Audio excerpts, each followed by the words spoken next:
our officers, as provided in our bylaws, is a living testament to the value of accountability and responsibility. So the ELECOM has summoned you today so that we can listen to your plan of action and your program of government. I noticed that this year's batch is dominated by women, and the world today is also ruled by many women prime ministers and presidents. In fact, the next vice president of the United States will be a woman, an immigrant from India, and that is Kamala Harris. We should all listen to the wonderful and inspiring sharing of past President Obet. Do not go, and you should wait for part 2 of our program today, because I have been very much inspired when we listened to him yesterday. So I hope that you will share in my inspiration. I want to say that your batch is a good combination of veterans like Rene Serapio and Virgie Mendoza, and also the young ones like Joan Asistre, Mark Hernandez, and Michael Gudenes. So I am also happy to take note that there are 6 coming from LIDCOM. And so we have now institutionalized the building of leaders, our bench, coming from our own capability building interventions. And so, gentlemen and ladies, as I welcome you, I leave you these words. When you want to serve P.A.N.D.E.M.I.C, be prepared to be hurt. You will be wounded and scarred in the battlefield of leadership, because despite everything that you will do, you will be criticized. You will be burdened with a lot of challenges. But with God helping you, and we, the old-timers, behind you, there is nothing to fear. God will help us navigate through the future. Good morning and welcome to our program today. Thank you. Thank you, Attorney JBJ. Many members do not vote because they don't feel connected to the candidates or the issues at stake in an election. We hope that by the end of this forum, we are opening the communication between you and the candidates and get you interested in the election. Now let's begin the candidates forum. I would like to introduce the moderator, and she will be presenting the candidates. Please give a warm virtual welcome to the chairperson of the ELECOM, Ms. Evelyn Grace C. Sorongan, FPM.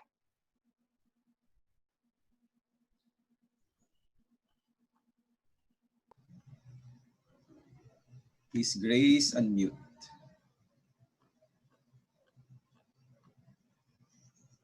There. President Grace, Yes. kindly unmute po. Salamat po. Sorry. Good morning, everyone. Thank you very much for attending this candidates forum.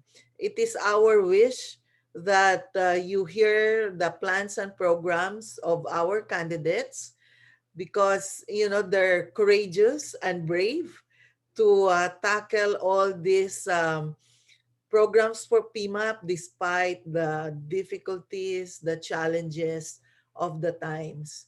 And many of the companies that we are encountering at the moment would have some challenges as well. But these challenges are, as past President JBJ said, can be overcome because together we'll be fighting these challenges, the young ones and the young ones. Okay, ONES. So we will work together so that we can have a very good program for 2021. So this is really in consideration of what we have in P.A.N.D.E.M.I.C, that every year we will continue to elect the officers of the association. We know that some associations do not have election at the moment, but in PMAP, we still continue the tradition, and we will vote for our officers for 2021. So this morning, let's hear them as they speak or talk about their plans and program. So the order of the day is we'll call all the officers to speak about their plans and programs, and thereafter we'll ask the Board of Trustees. Maybe we should ask Mark to talk first during the Board of Trustees because he has to leave for another meeting. So, but we'll hear out the officers first. So for the position of president this year, 2021, we have Angelina Mukhi or Lynn Mukhi as a candidate for president. So can we call on Lynn? Thank you very much, Past President Grace, and good morning, everyone. I'm Lynn Mukhi, currently Vice President of PMAP, and here to give you my offer of service to lead PMAP next year as 2021 President. Allow me to share my screen, which will show you the framework for my program of service. Right. As 2021 PMAP President, the vision I offer you all is for us together to bring PMAP on higher ground. This vision is my call to each member of the board as well as to all the members of PMAP. Bringing PMAP on higher ground will be achieved if we are able to accomplish three things. Number one is to transform for growth. Number two is to recreate HR. And number three is to uplift people. This framework I have identified as my program of service has four key strategy areas. The first one is that of having a global mindset and a local focus.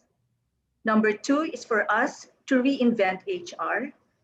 Three is to invigorate members. And four is to nurture humanity. Let me talk a little bit about global mindset, but a local focus. Globalization is a reality. This is the challenge that we face today.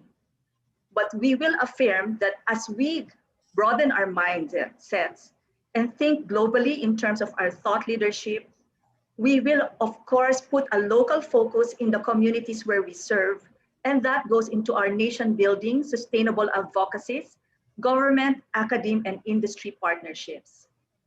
As we come from this foundation of a global mindset and a local focus, anchored on thought leadership, nation building, sustainable advocacies, partnerships with the government, academe, and industry, we will be able to reinvent HR, championing our people first philosophy. We will move towards a technology for people that would enhance the quality of work life of employees in the various workplaces where they are and expand the HR ecosystem. Envisioning this will encourage and invigorate our members as we look towards that vision of bringing PMAP on higher ground. So we seek to invigorate our members through our advice and service. PMAP will be here to empower you, to help you rebuild your business networks, and will be behind you in terms of continuing education. And not only that, PMAP will be known as the association where friendships are built for life. All of this is rooted again in the fourth quadrant of my platform, which is nurturing humanity. We are the premier people management association of the Philippines. And even as we combine our intellectual pursuits with practical applications in the workplace, putting together an effort that will invigorate our members, this would all go to nurturing our common humanity. What will get us through this crisis, not just in 2021, but beyond, is to remain as a premier people management association, visionary and inspiring. As it has been said, when times are at their worst, what keeps the people's spirit alive is a vision that will inspire us to draw from our strength and say, yes, we can get through this together. PMAP will be inclusive and diverse. We are such a diverse community with varied stakeholders. And I'm proud to say that we make a conscious effort to be inclusive and embrace our diversity. We will be forward-looking and, most importantly, courageously agile. I've always said that here I am, willing to serve, but I call on each one of you to say with me, yes, together we can bring PMAP on higher ground. We will transform for growth, recreate HR, and uplift people. As early as now, I am thankful to the board trustees who have filed their certificate of candidacies. As it was said earlier, indeed, these are brave men and women who look forward to serving you in 2021 together with me as we bring PMAP on higher ground, eyes wide open on the challenges we face, but nevertheless undaunted that together we can transform for growth, recreate HR, and uplift people. So wherever you are right now, seated there in your homes and in your offices, please say this together with me, and let's believe in it, that together we can bring PMAP on higher ground. Thank you very much, and I will be glad to take questions and comments later as we finish the presentation of the candidates. Thank you very much, Candidate Lynn. Now, can we go to the next candidate for the position of Vice President, Ellen Fulido? I share my screen, that. That. Ayaw niya mag-share. We saw it earlier. Yeah. Pero Oh, you there? I lost it. But ayaw niya mag-slide. So, Wait lang. That. Wait lang sandali lang po. Let me unshare. Yeah, Secretary Ellen, if I may help you, No, just go to you're okay? Wait. I lost it. Yeah, just Wait open lang. your original slide and put it on slideshow mode. That will do it. Yeah, wait. Let me just open it again. Balik. Wait. Sorry.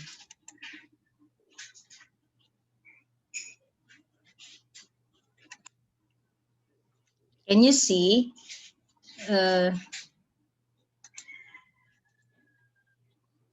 right.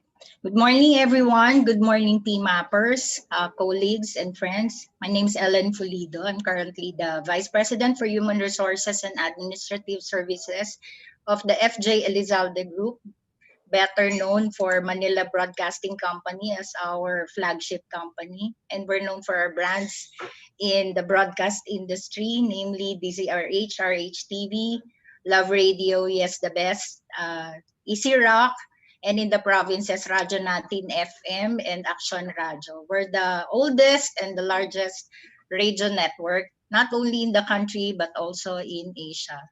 I've held various positions in PMAP since 2015, 2016, and 2018 as Board of Trustee and as Board of Secretary currently.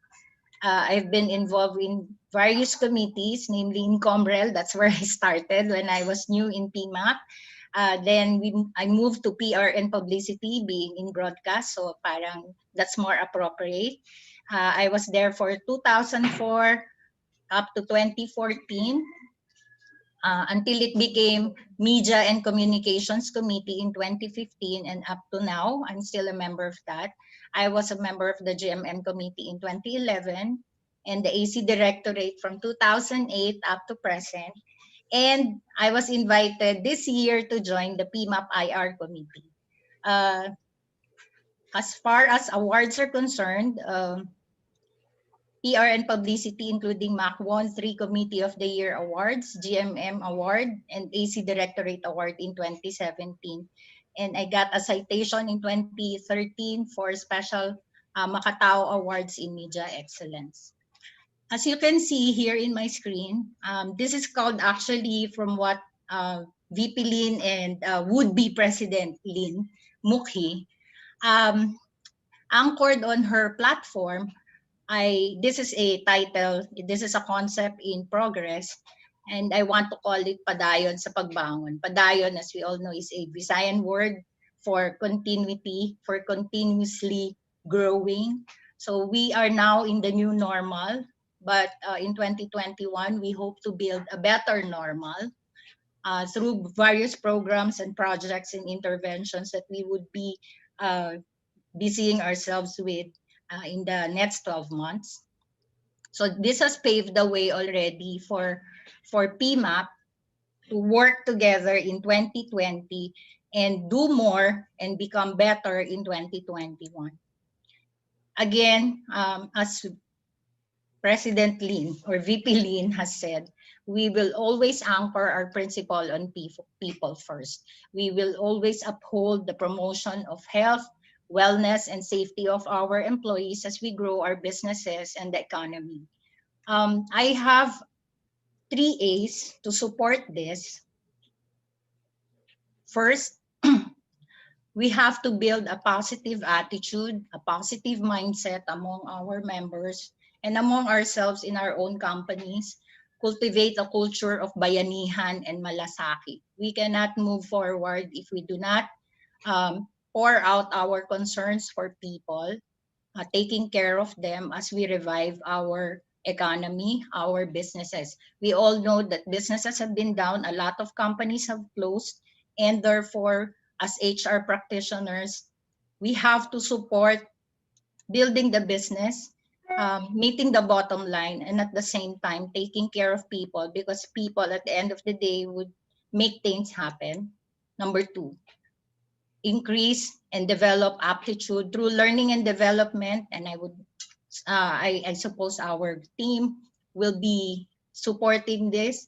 We have to discover and cultivate new talents, new skills, increase efficiency and productivity through new learnings. And again, in support of VP Lin, we will put PMAP and the members on higher ground. By using the word altitude, it means going up. It's a vertical position going up. So there's no way to go but up and move forward and elevate PMAP to higher ground. This comes along, that what goes with it is the mindset of a global leader, and yet we support our local communities. So from up to the grassroots level, we will make ourselves relevant. And the 5 R's, making ourselves relevant. This is actually a project that we started in 2020. Being relevant means also helping out the displaced workers, especially the HR practitioners, through job outsourcing and upskilling events and activities. Creation of a web portal for research, publication, labor laws, jurisprudence, videos, job vacancies. Kasi our website right now does not contain that. And this is a project that we are actually developing. We have developed, but we have to test this. And we have to continue doing this because we have to make use of good technology to provide service to our members in PMAP. Restart. Let's restart PMAP. We have to create more promotional and marketing campaigns. I have been doing and supporting my company in staging national events. And so therefore, with that experience in doing production, I should be able to help in creating and developing more promotional and attractive marketing campaigns for our members to help PMAP. Use Google Analytics because we have this. This is for free. We just have to use the numbers to widen our reach, develop more engagement among members, and create more digital communities in PMAP. Revitalize PMAP through increased networking, through partnerships. This is again in support of VP Lin's campaign. This is increasing the partnerships and networking with more industry groups, NGOs, and again support the local communities through partnership with the LGUs and the academe. Reskill. When we say reskill, we have to introduce new skill and knowledge. I guess the use of technology is in the offing, so we have to make good use, optimize digital technology.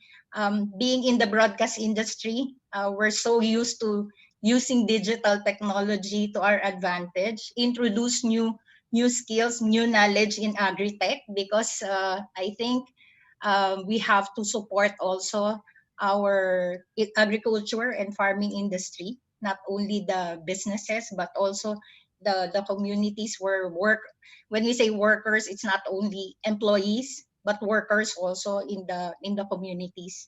And then restructure the AC directorate. I've had discussions with PP Bong, and we need to develop new leaders, new members in the AC directorate. And we believe, and I also support, that we have to have a mentor-mentee for AC directorate as a succession, as a means of succession and developing future leaders to assume the big responsibility of staging the annual conference every year. So friends, folks, PMAPers, on November 25, cast your votes, choose your leaders for 2021. Again, my name is Ellen Fulido for Vice President in BOT PMAP 2021. Daghang salamat, maayong buntag. Good morning po sa inyong lahat.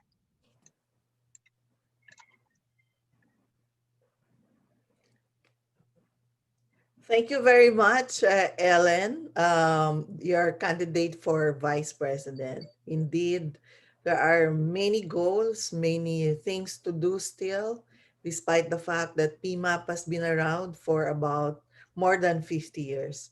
So let's now go to the next candidate for the position of Secretary, P.A.S. Malubay. Good morning, everyone. In behalf of P.A.S. Malubay, currently our PMAP treasurer, I will be sharing her screen for her platform of service as secretary for 2021. In the current board, P.A.S. has served us as our 2020 treasurer. This is a skill that she has offered and given to PMAP, bringing to fore her financial acumen as president of P.N.E.M.I.C, Punong Bayan and Arroyo, Grant Thornton Outsourcing Inc. She will be moving into the role of 2021 PMAP secretary. P.A.S. has been with us as PMAP treasurer for 2016, 2019, and 2020, 3 years wherein she has brought her technical expertise to the PMAP community. She was PMAP board trustee in 2015 and started out her service in PMAP as co-chair of the leadership committee in 2014, as well as an active leadership committee member in 2013. We are privileged to have P.A.S. joining us again in 2021 as secretary with a program of service that brings to the fore the spirit of mentoring and leadership development. P.A.S. will serve as a mentor to the 2021 incoming treasurer, so that in PMAP we are able to build a robust pipeline of leaders with the business acumen to bring PMAP forward. She will continue to provide financial advisory services to the board. We are proud to say that under the leadership and service of P.A.S. this year, the PMAP community and the PMAP office, we have been able to sustain our financial performance. We have brought to life new initiatives that help us achieve our revenue targets, always guided by her strong business acumen. P.A.S. will be supporting PMAP to pursue projects that will help PMAP be recognized, not only in this country, but even outside the Philippines, as we seek to bring to the showcase to the world our Filipino talent. She will work together with the whole Board of Trustees to evolve as a stronger PMAP, addressing the needs for recovery and rebuilding from this crisis. Friends, I am confident that with the participation of Maria Paz V. Malubay in the 2021 board as secretary, we will continue, as I've said, that we will continue to bring PMAP on higher ground and show that we can be stronger, we can recover, and we can rebuild from this crisis. Thank you very much for allowing me to share the platform of service in behalf of our current treasurer, Maria Paz V. Malubay, incoming 2021 P.M.I.C Secretary.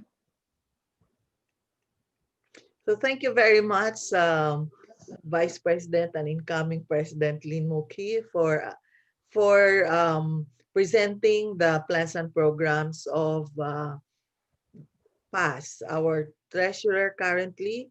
And of course, we cannot discount the service which she has made or she has done for the last 3 years.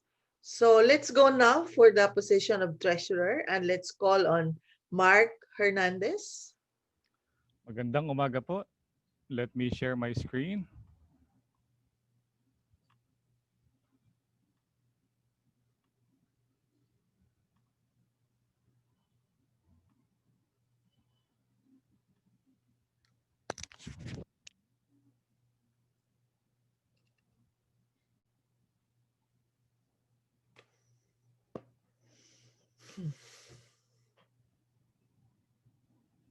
Okay. Can you hear me well? Yes. Yeah. Okay. Magandang umaga po sa lahat ng mga taga-PMAP, especially those who are in their respective offices, homes, or wherever you are. I'm currently outside my office and outside my home. MGC ko naman daw sa Silang Cavite. Anyway, I'd just like to know who among the attendees of this forum are millennials. Pero baka hindi ko makita. Anyway, you know, Sa chat. sa chat. Okay. Okay. Gusto ko lang malaman kasi ako po hindi na millennial. I just want to know. Okay. Dishonest ka. Yes. Yes. Feeling. Feeling millennial. My lineal. My name is Mark Enrique Hernandez. You can call me Mark Hernandez. I'm the HR and Admin Manager of South Pacific Inc. If you were able to attend the annual conference last week and was able to hear the closing keynote, it was our president who delivered the closing keynote speech. So ang South Pacific po, o SPI as we call it, we are a wholesale LPG into LPG business. So I have been active, a member of P.A.N.D.E.M.I.C since 2012. And graduate po ako ng LeadCom mentorship program in 2015. So yun po, inabutan ko po si Miss Paz as a co-chair. I think siya po yung co-chair when I was a mentee. I'm an active contributor of the committee since 2015. So since my graduation, partnered with Belen Orosa of SM as co-chair of Ways and Means in 2016 to a time po ni President Jesse Rebastillo. And in 2018, I was the chair of LeadCom as well. And then I was elected as Board of Trustee this year. Last year, konti lang yung nanood nung aming forum. Kaya po kabadong-kabado ko ngayong araw na to kasi almost 90 people po ang nakikinig at nanonood sa atin ngayon. I am also a mentor of the program of LeadCom as well for 2020. I have my 3 mantras, HRM, the heart, the relevance, and malasakit. And in these 3 mantras, I'd like to share with you some of my advocacies, the things that I'd like to share and I'd like to be part of in alignment or in alignment with the future president of P.A.N.D.E.M.I.C. Transform for growth, thinking global, and putting people first. I'll start with the bottom, putting people first. We cannot achieve anything that we want to envision, that we are envisioning, if we do not have the right people on board. So we really have to keep doing whatever we can do well for our people. Inside out means we have to start from within. Our professional staff, they are the backbone of the entire board of trustees. Just like the AC, Hindi po yan mangyayari, hindi po yan magiging successful without the backbone, without our people in the professional staff. We would like to upskill them, and at the same and moving forward, mas gaganda ang aming output as a team. That's why it's inside out. Thinking global, brand marketing, it's really high time that we reach out globally. That we are, because at the moment we are already the premier organization in terms of HRM, or in terms of human resource management in the Philippines. We'd like to extend our reach, not just Asian, but global. That they can see ang benchmark natin is the SHRM. Dapat ganun na yung thinking natin. I'd like to take part in brand marketing and improving our membership experience. Na once they see an advert of to be a member, makikita nila, okay, it's easy to join. There's a lot of value adding to being a member, that kind of stuff. And then transform for growth. I'm a believer of leadership succession and developing leadership pipeline. In 2019, when I was running for Board of Trustee, I shared this with those who attended there, that me running for Board of Trustee will not end there until that I am able to bring graduates or alumnus of leadership committee sa national. Kasi we always believe that LEADCOM or Leadership Development Committee should be the pipeline, or should be the core of breeding ground of leaders for PMAP. So there you have, folks. Sana po bumoto po kayo sa darating na eleksyon. Ako po ay magisilbi ng maluwalhati sa aking kalooban, at alam ko po kung sakali po ako ay maiboto ninyo, I have Miss Paz to help me out in doing treasury work. Maraming po salamat. Magandang umaga from Silang, Cavite.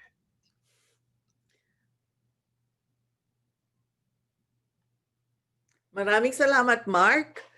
Napakahirap na trabaho ng treasurer ang maibigay sa iyo, but alam namin na kayang-kaya mo yan dahil meron tayong coach, professional coach in the person of Paz Malubay. So, yon yung mga apat na candidates natin for the officers of PMAP, and we seek your support to vote for them. So for the position of Board of Trustees, we now call on Ning Adolfo. She is our candidate for the Board of Trustees for 2021. Magandang umaga, Miss Grace. Magandang umaga sa inyong lahat. So you just heard our candidates for the officer, no, and they presented all a very, very good programs, no. So we're actually in the program. I noticed that for BOT we're given 3 minutes, no. So I hope I would be able to do it. So I'll just describe myself and introduce myself and describe my program within the time frame of 3 minutes. So magandang umaga in Tagalog, good morning and guten Morgen. So that's my company actually as a German, so guten Morgen. So I'm Ning Adolfo. Ako po si Ning Adolfo. I'm the country HR head for 2 MERC entities in the Philippines, namely MERC Inc. It's a pharma and life science company. And the second entity is the MERC Business Solutions Asia Inc., which is a captive shared services center where Manila is both a global and regional hub, depending on the service it offers. I'm currently the PMAP National Board of Trustee, but prior to this, I served just like them, no, the officers who discussed their program a while ago. I served PMAP as chairman of LEADCOM in 2015 and 2016 and was its vice chair for 2 years prior to being a chairman of LEADCOM. For several years, I have been part of the Social Responsibility Screening Committee of ECOP. Kapatid Awards. So I also served ECOP for that matter. As we all know, Kapatid Award is given every 2 years by ECOP. So for 2015 and 2017, I was part of the ECOP's Kapatid Award Screening Committee. So what would be my program of service for PMAP if elected? So coming from the pharma industry, I believe that vaccine will be available by mid of 2021 at the earliest. And as HR, we need to be ready for the new ways of working. So I'm looking at coming up with a playbook or workbook on the new ways of working. So I will contribute to PMAP by coming up with this playbook on the new ways of working. Second, as a global company, Merck being a global company, I would like to share global practices in human resources, leveraging on the use of future-ready technologies and innovation. And third, I will support and strengthen PMAP network. I will support to strengthen PMAP network reach and partnership with other industries like pharma and shared services where Merck actually belongs. No? So thank you so much. Again, I'm Ning Adolfo for Board of Trustee, and I'm happily married to Doc Marvin Adolfo, who served PMAP for several terms as a trustee. Magandang umaga po, a blessed Wednesday to all. Thank you, thank you, PP. Back to you, PP Grace, and thanks a lot, everybody. Yeah, thank you very much, Ning. Yeah, we have a husband and wife team in PMAP, right? So that's a rare combination. But anyway, let's go now to the next candidate for Board of Trustees, Joanne Asetre.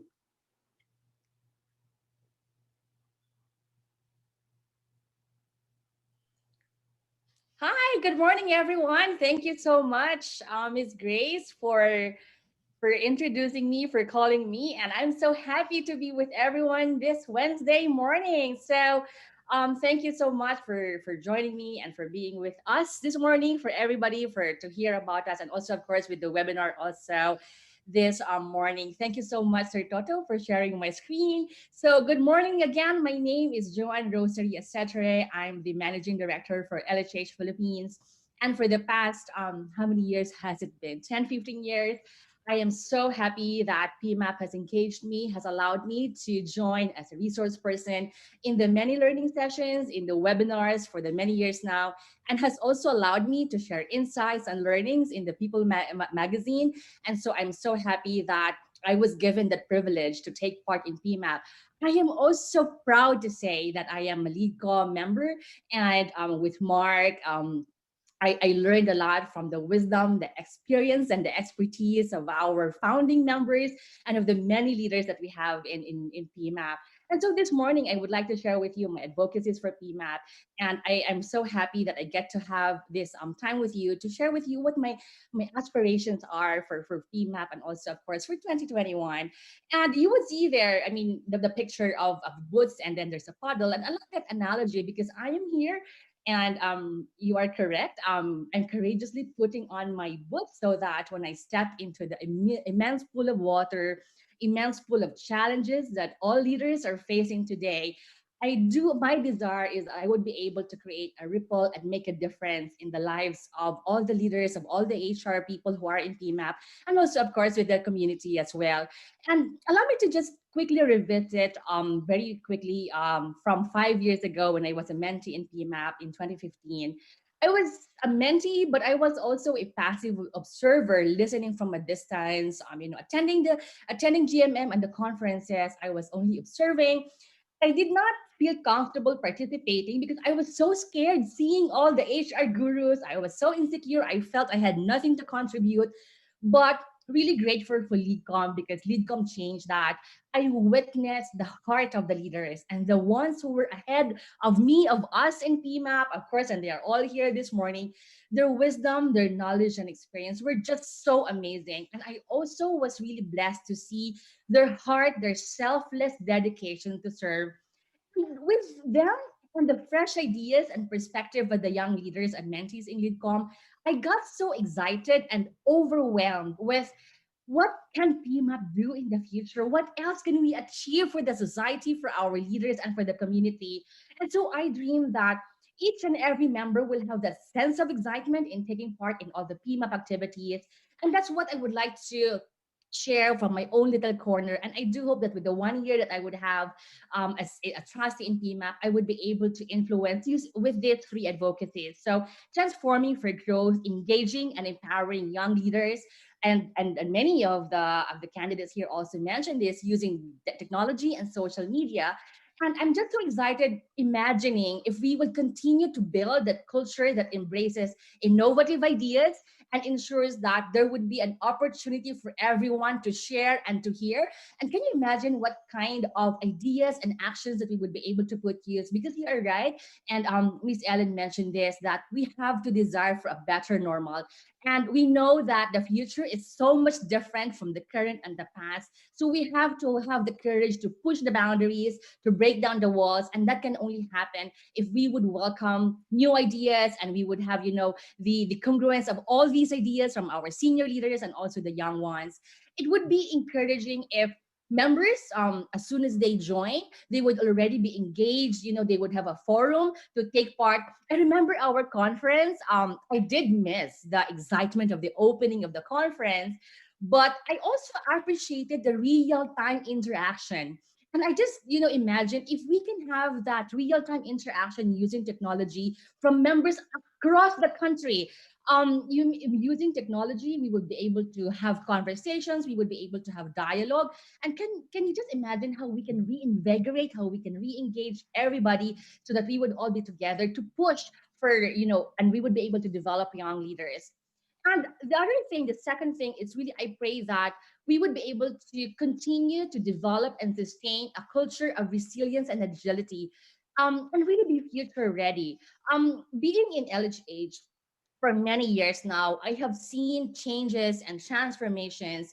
I understand why sometimes we have to let employees go, and I really I am with the organizations, but my heart goes to the many individuals who were not prepared for major crises in their lives. And so I desire that we would develop resilience and agility through many learning sessions, that we would document case studies.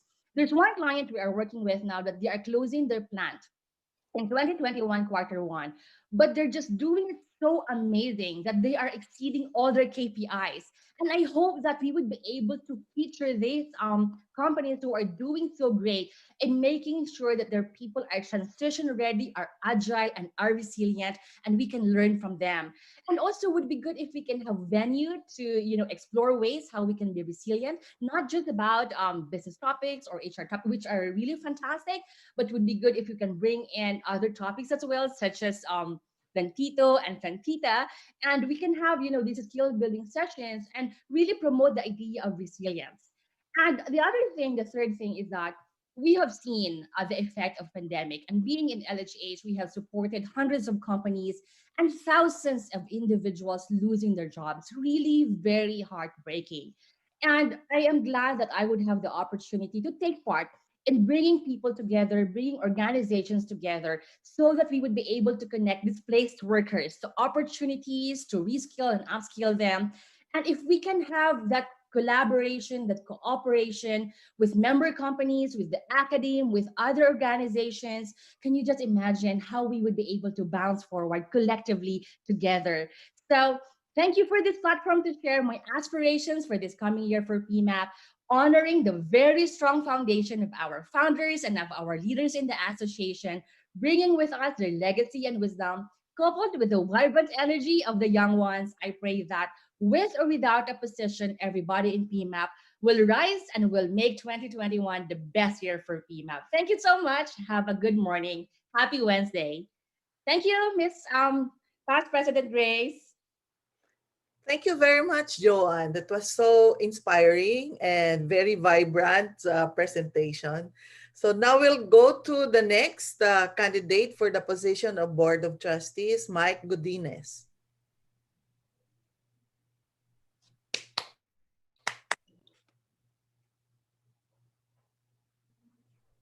President Grace, I Yes. think Trustee Mike Godinez will be called last as Okay. All right. So can we call on the other candidate, Hilda Cardenas?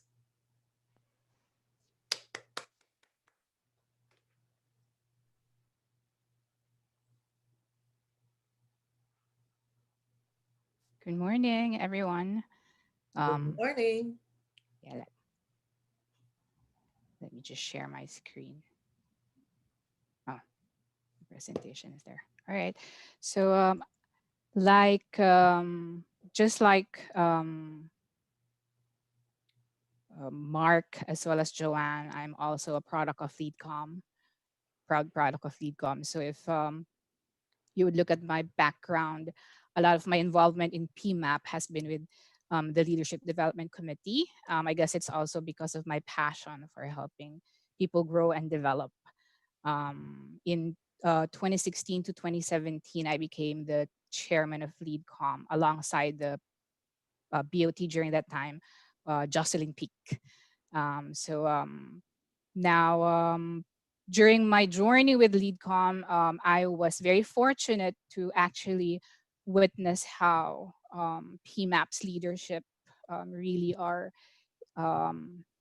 model examples of servant leadership. It was very inspiring, and I learned a lot from my mentor. I learned a lot from all the other HR gurus in this community. And it's true that at some point you really want to give back. So I would like to give back to the People Management Association of the Philippines through the following advocacies. So first, to continue to make a strong bench for its leadership, because as long as we build both the leadership and the people management skills of all of our members, as well as those who would also want to be future leaders of PMAP, we will be able to continue to contribute to nation building. And in the area of people first, if I would be joining a particular committee, I would, of course, want to align the strategy and the goals of that committee to that of PMAP strategy for 2021. And when we say people first, we don't just take care of our people in our organizations, we also want to take care of PMAP's people. So we want to continue nurturing our professional staff because they help tremendously in the execution of the goals and objectives of the different committees, just like any other organization. And of course, we also want to take good care of our volunteers. We do have a lot of volunteers in the different committees who help in ensuring that the different goals and objectives are executed. And lastly, I would like to contribute to the a better, an even better experience for the members of the organization. And that will help us continue to elevate the PMAP brand. I've witnessed how PMAP has also transformed digitally when the pandemic happened. And I would like to continue to contribute to that transformation. As Ning mentioned earlier, vaccine may happen in the middle of 2021. So definitely we would continue to do digital platforms, perhaps hybrid platform of digital and face-to-face in the future. Maybe that's how it's going to be, but I will definitely support all those transformation and connection with the members through events such as the GMM learning session and networks and partnerships. Thank you very much. And indeed, together we can. Okay, so can we go now to our next presenter, candidate for Board of Justice, Eric Del Castillo. Good morning, fellow PMAPers. Magandang umaga po. Ako po ay nasa Marikina ngayon, working from home, and I'm happy to be here with all of you. First and foremost, I am an alumnus of Leadership Development Committee, having graduated in 2010. with PP Grace as chair of LeadCom at that time. I'm the current head of HR of Nissan Philippines, and I'm also overseeing talent management in Nissan ASEAN Group. I just want to share with you how I started in PMAP. I started in PMAP back when I was 21 years old. I was working with CC Unson Company, the makers of Motolite batteries. And I was asked one time by my former boss, Belia Cordero. I don't know if you know her. She was very active in Comrel. And he asked me one time, Eric, mag-join ka ng job fair ng PMAP sa likod ng BPI headquarters. Sabi niya sa De La Rosa. So I went and sabi niya, you look for Attorney Fem Arsan. I was 21 years old, fresh from college. So I went and I was told to man a table because it was a recruitment, it was a job fair. And it was very memorable for me because that was the first time I got involved in a PMAP event. It was a big event for me. I was so thrilled and excited. Sabi ko, napakalaking event nito. I'm just very young at that age. And imagine what PMAP has done over the years, over 25 years already. So I thought of joining PMAP again in 2009, I think, or 2009 or 2010, and joined the LeadCom. That's why I've dedicated my life in developing future leaders because I owe a lot from PMAP.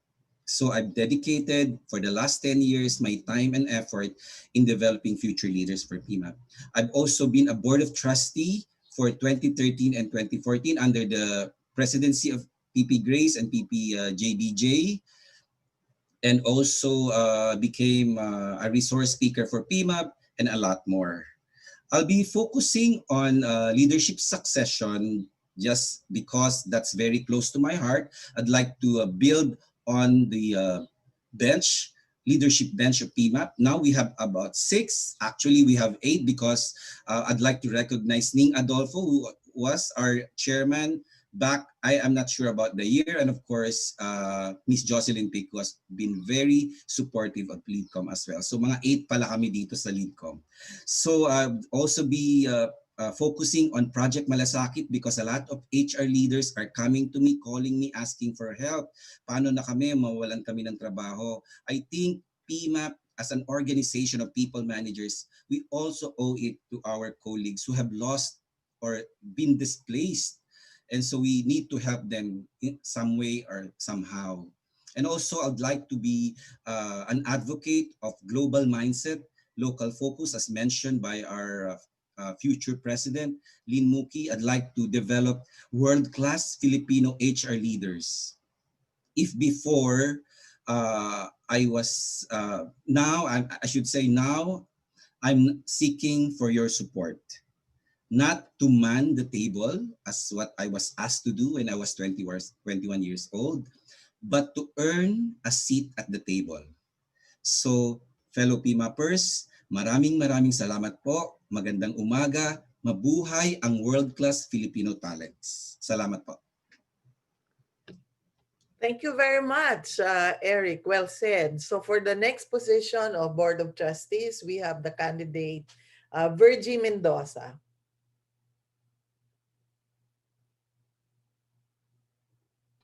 Virgie? Yeah. Can you see me and can you hear me? Yes, very well. Okay. Good morning, everyone. I'm really very impressed with all the presenters. Ang gagaling ninyo because you all belong to the LeadCom committee, LeadCom group. So, well, as mentioned by Attorney JBJ, I am one of those who belong to the senior ones in terms of age. So I will be very honest enough to tell you that I am not techie. I am not a savvy on digital, whatever you call it. Or not. So I don't have anything actually to present to you except my face. So I'm Virginia Mendoza. Call me Virgie. And I've been a member of PIMA for the past 35 years. And I practically joined every committee. So I've been part of the Accreditation Council of the Society of Fellows, became the secretary of the society until I became also vice president. I was the treasurer of P.A.N.D.E.M.I.C Foundation, and I'm very much involved in the awards team, in the awards program. So my involvement in other organizations, for you to know me better, are I am part of Go Negosyo as mentor. So prior to this pandemic, to this lockdown, we used to hold sessions in malls where we coach the aspiring entrepreneurs or the new entrepreneurs on the basics of how to start the business, how to manage the business, etc., the cash flow, the marketing, etc. And I am currently the vicarial regent of the Daughters of Mary Immaculate International, where I am administering 3 circles. We call the teams or the groups as circles in the Diocese of Manila. I am also serving as lector in our parish, and I used to be the temporalities head of our parish. Kasi pag sinabing temporalities, I'm the one in charge of the ways and means on how to raise funds for our church because we needed then to build our altar and the interiors of the church.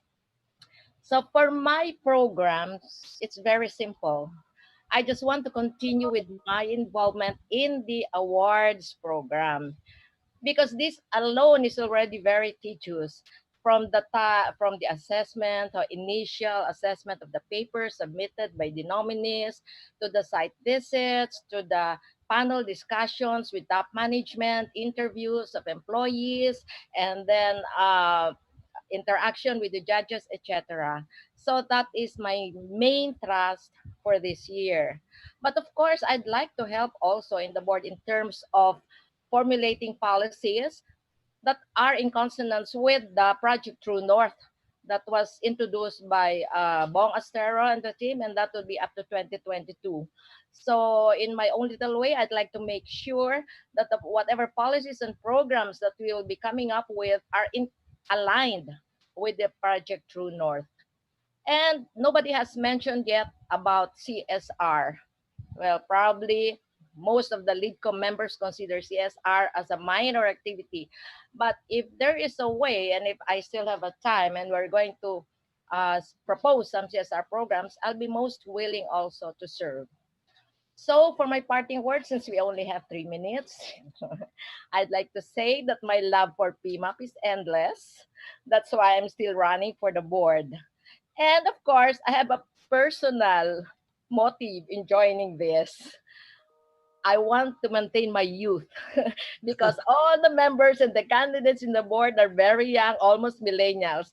Sabi nga nila, for you to maintain your youth, sumama ka sa mga bata. Okay, thank you. That's all. Thank you very much, Virgie. You're one of a kind, 35 years in P.A.N.D.E.M.I.C. Yes. Anyway, yeah, thank you for the service. So for the Welcome. next candidate, we can call on Maricor Militante. Wow. God's great morning, everyone. Thank you, Chairman Grace, for the introduction. I'm Maricor Militante. You can just call me Cor for short. I've been with P.A.N.D.E.M.I.C and the HR vocation since 1995.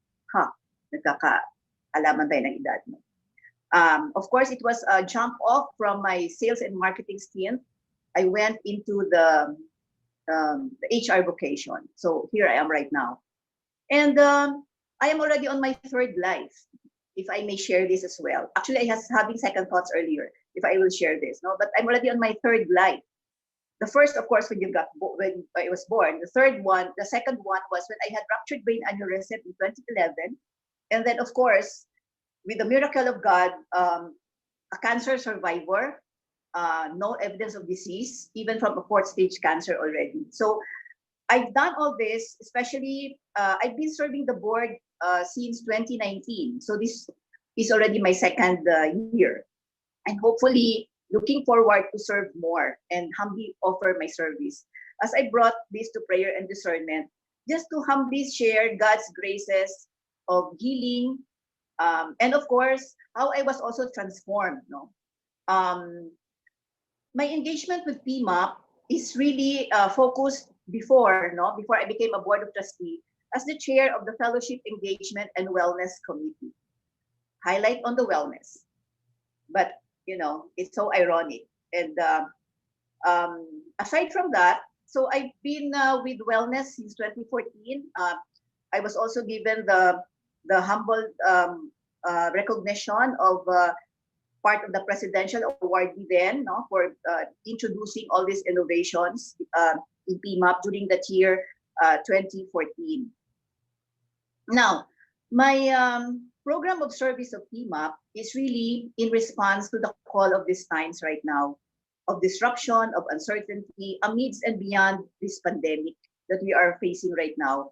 And of course, inspired by the resolutions of our recently concluded First Digital Annual Conference 2020. Let me just encapsulate this into this concept. If I may share the content. Okay.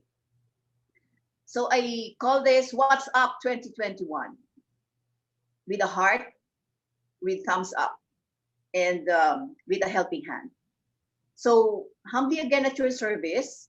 Of course, this is anchored on the people first trust and aligned with our true north, designed to strategically encompass both the organization people development and service level for our members as we embrace the active listening approach.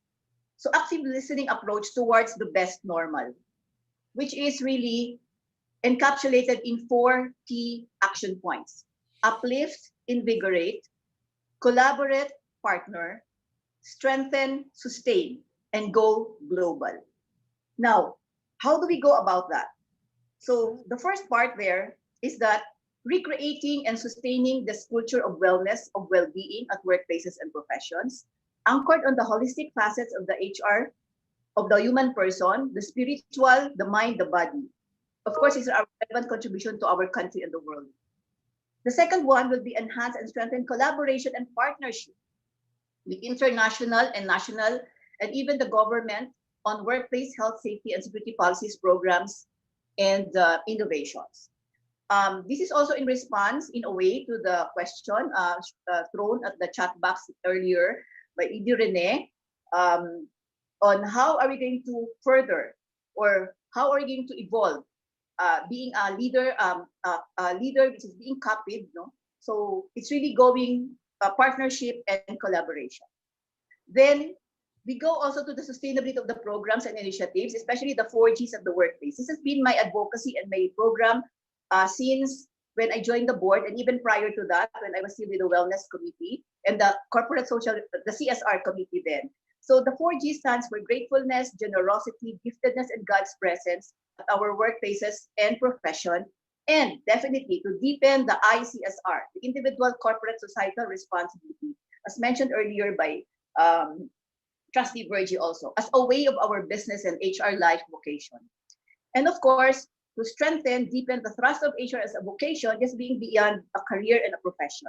We take care of people in the soul of the organization, be an instrument of bringing souls, hearts closer to God through our HR vocation, because what matters after all is our soul, based on my third life experience already. No? So, and then definitely enhance, the next one will be, of course, we revisit also our P.A.N.D.E.M.I.C Constitution and bylaws as we respond to the call and demands and disruptions of these times and chart towards the best normal.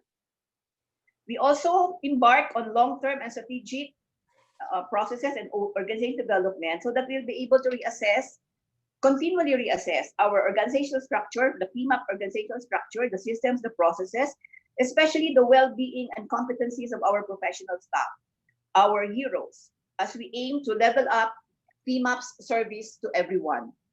And of course, strategically to respond also to the needs of our members, and most of all, to continue being recognized as the HR organization in the Philippines, the leading HR organization in the Philippines and the Asia Pacific. And definitely, we go global. So with that, thank you very much for listening. We hope to see you on November 25, and we hope that you will be able to really make a difference and cast your support to everyone.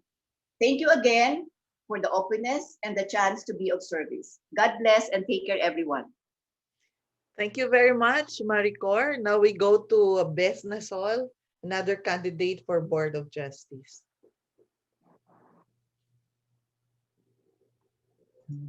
Good morning, everyone. I'll just share my screen.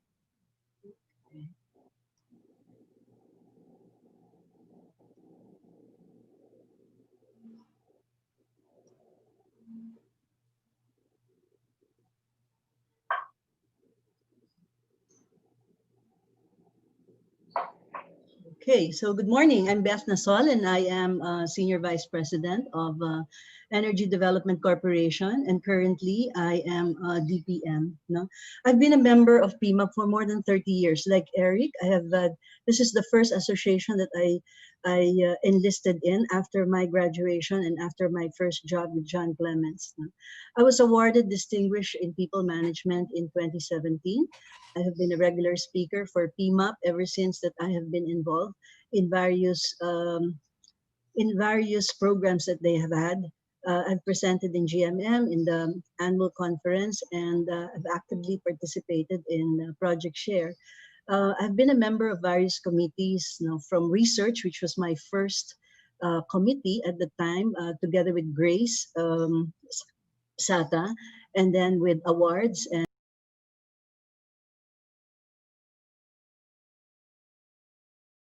P.A.N.D.E.M.I.C was awarded Committee of the Year. That was in 2019. And I thought that with the help of the mainstays of the LeadCom, plus the new things that we have actually infused, really made a difference in this committee. And now we're seeing the fruits with about 8 members who are actually vying for the board, which means that there is really a reason to really invest in leadership development. So currently, I'm a member of the P.A.N.D.E.M.I.C Foundation, and also a member of the Society of Fellows. I was also formerly the president for 2-3 years of OD, Professional Network, or ODPN, and 2 years of the CMSP, which is Compensation Management Society of the Philippines. So for next year, there are basically 2 things that I wanted to do, and this is the thrust that I have. One is really to strengthen the HR leadership in the workplace, because I saw this in LeadCom, and I think that we can actually gain from the experiences of this committee, where we educate. We don't only educate, but we actually expose them and then eventually immerse them into the leadership practices. And then secondly is really promote mentoring and coaching, because this is proven to be a very wonderful tool in developing HR leadership in the workplace. And I think this is not only going to be for SMEs, but also for major corporations, because we have members coming from Globe, from SM, from other companies, and I thought that this was really a very effective way of really espousing leadership in the workplace. And then I think the third one that will really make a difference is creating venues for sharing HR best practices, which I think is something that we have to promote and espouse. The second one is really an advocacy that I have, which is really to promote the regenerative role among the HR practitioners. But what is really regenerative? Regenerative is really elevating the lives of people that we touch. And I think HR practitioners are at the forefront of this. And how do we do this? Regenerative meaning creating the awareness and support for sustainable practice. So this is really more taking care of the environment and taking care of the way we do things and looking for ways by which HR can make a difference, not only in their own companies, but in lives of people that they touch. Second is really organize opportunities for collaboration and partnerships.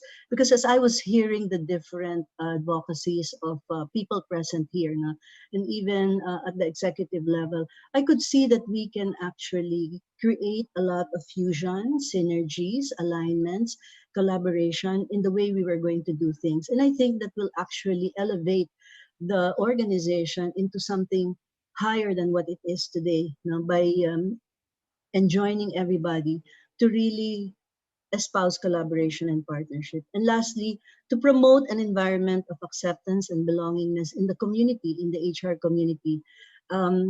Within PMAP, I'm a member of the PMAP. I'm a member of the Society of Fellows.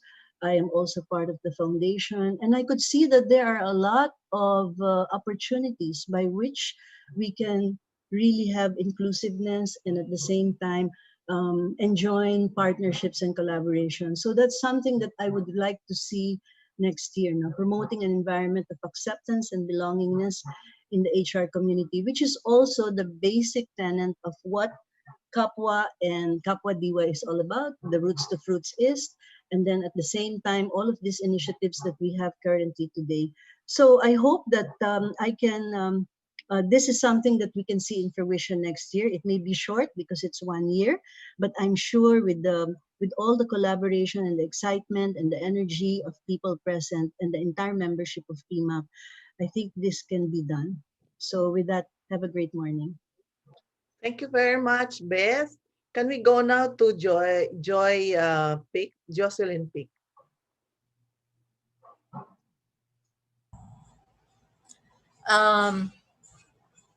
Okay, I just have 2 slides, 3 minutes. Good morning, everyone. This is Jocelyn Pick. I am the president and CEO of the Profiles Group of Companies, which, thank goodness, has grown over 20 years, and it's now comprised of the Profiles Asia Pacific, the initial company, followed by People Dynamics, then the Academic Assessments Inc., and the last one, which we recently established, is Innovations, a company that we set up specifically to look into the resiliency, the mindfulness, the emotional intelligence, like about 3 years ago, which we found out has been very much needed in terms of wellness and mental health.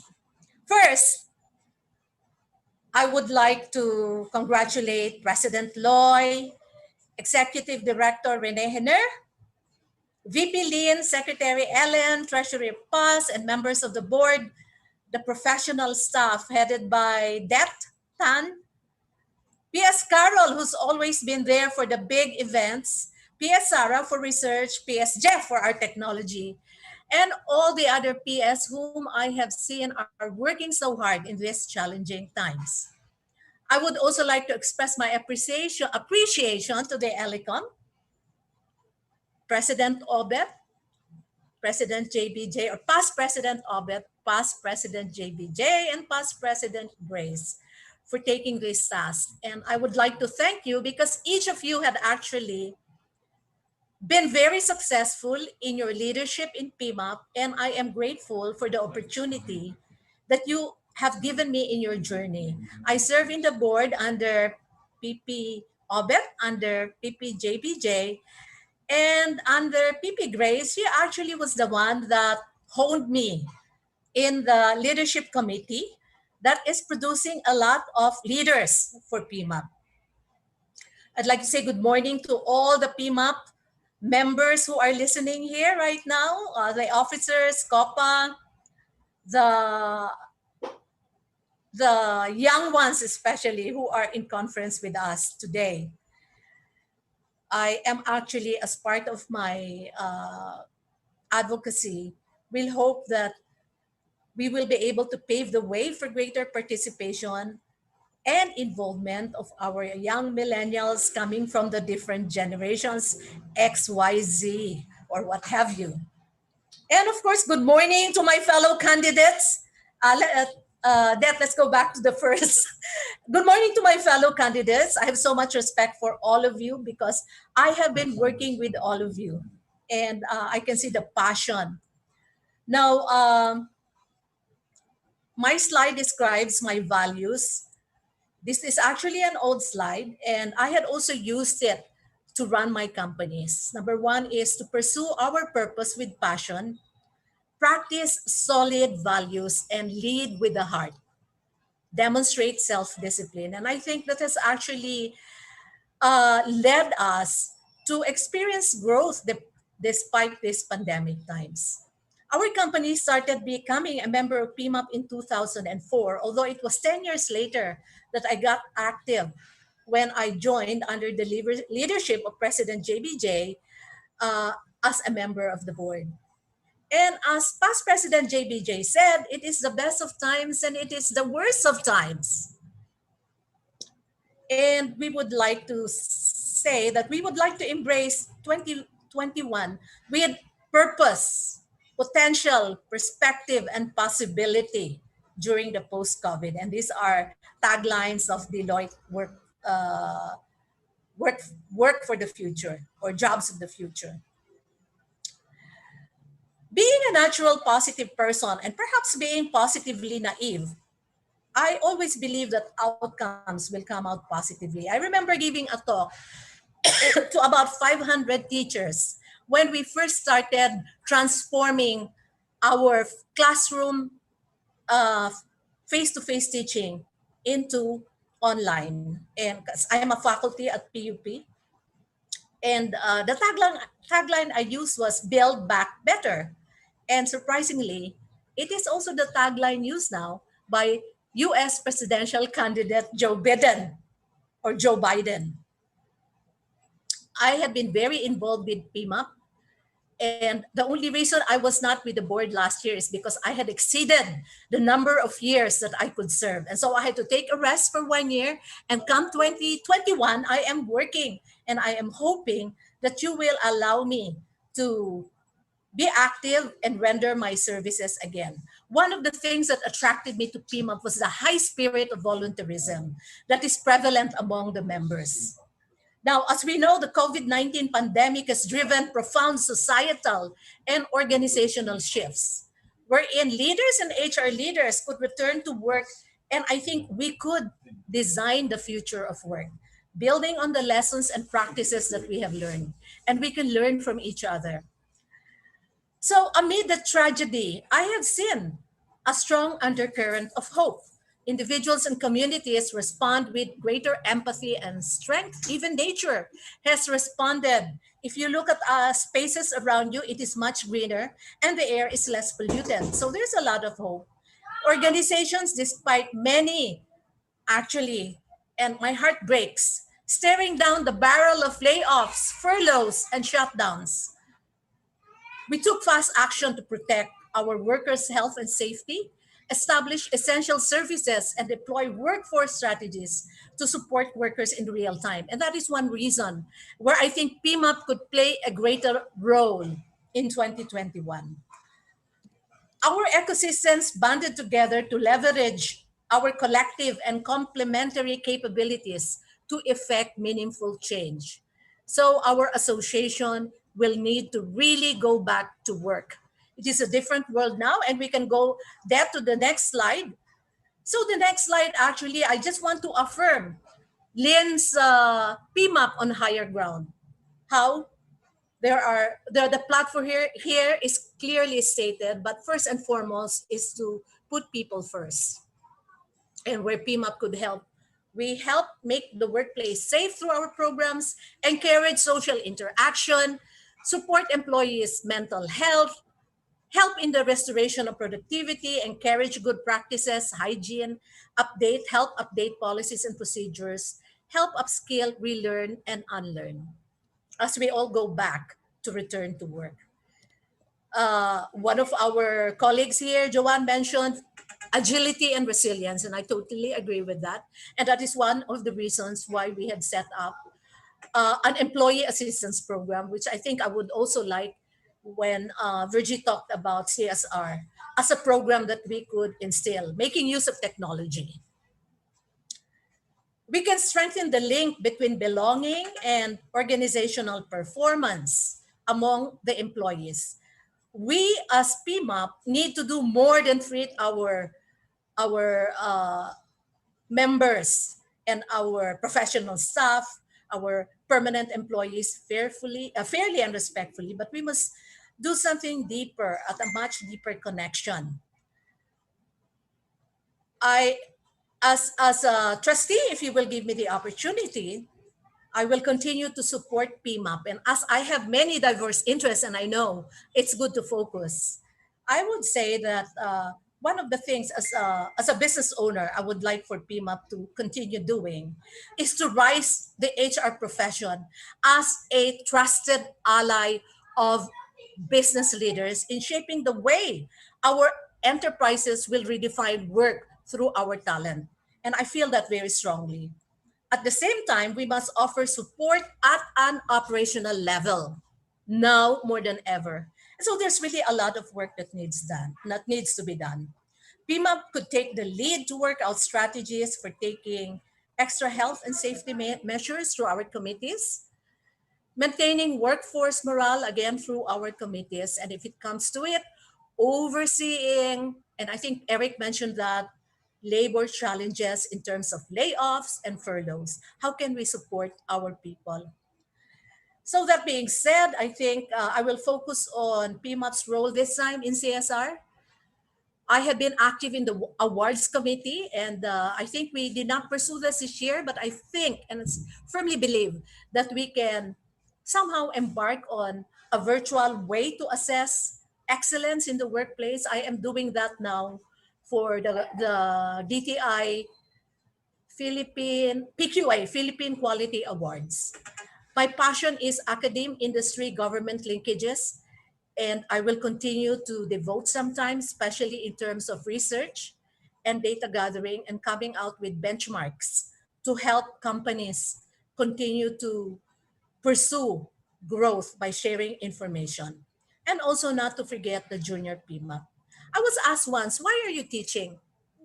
I spend a lot of time teaching, and I'm teaching because I am not teaching at the basic education classroom, but I am teaching public school teachers, which for me is a way to be able to influence how education is done at the grassroots levels. So again here, Jocelyn Pick speaking, I would like to ask your support as I continue to offer serving PMAP, because by doing so, and I'm sure everybody feels the same way, I am serving the workforce. Therefore, I support the families, the government, and the companies who benefit from PMAP's vision. It is the process also that I will be able to help serve the competitiveness and the upliftment of the Filipino people. So with that, I thank PMAP for allowing me to be able to be of service. And I hope all of you listening today and all the other PMAP members who are here will vote come November. Thank you very much. Thank you very much, Jocelyn. Can we go to the next candidate, Bibet Reyes? Good morning. Morning. Good morning. I do not have a slide to share, but just my own screen. I am Bebet Reyes, the President and General Manager of Man Mover Specialist Inc. It's a manpower outsourcing company. I am based in Tarlac, and I usually go to Manila during GMMs, board meetings, and other PMAP activities. I joined PMAP since 1990, and I am also one of the first graduates of LeadCom in year 20,000 in year 2000. So as part of our program in LeadCom, we have to be active member of PMAP. So we have to contribute something to PMAP. So one of my contributions that time was to organize the PMAP Tarlac chapter. I organized the PMAP Tarlac chapter in May 2020, in May 20, year 2000, together with my mentor, Tita Puangco. So that was my contribution in PMAP. So from that time on, I became active in the chapters committee. So I have to take care of our chapter. So that's why I have to go to Manila to update myself and to invite speakers from PMAP Manila and bring them to Tarlac. It was in year 2000 when I became very active in PMAP. I was also a trustee in charge for the Luzon chapters during the presidency of Nonong Contreras and Michelle Cordero in 2018. I was also the chapter in charge, the trustee in charge for Luzon chapters in the presidency of Nonong Contreras and Michelle Cordero. In year 2019, I was also a member of the board of trustee in charge of the membership committee. And currently, I'm also in charge of the membership committee, and I'm the chairperson of the Cluster 3 program of P.A.N.D.E.M.I.C, wherein we schedule free webinars. We were able to schedule 2 webinars already last August and September about mental health. I am also an active member of our Catholic Charismatic community here in Tarlac. By the way, I am based in Tarlac and I reside here in Tarlac together with my family. My husband and I were the servant leaders of our Catholic Charismatic community. If elected as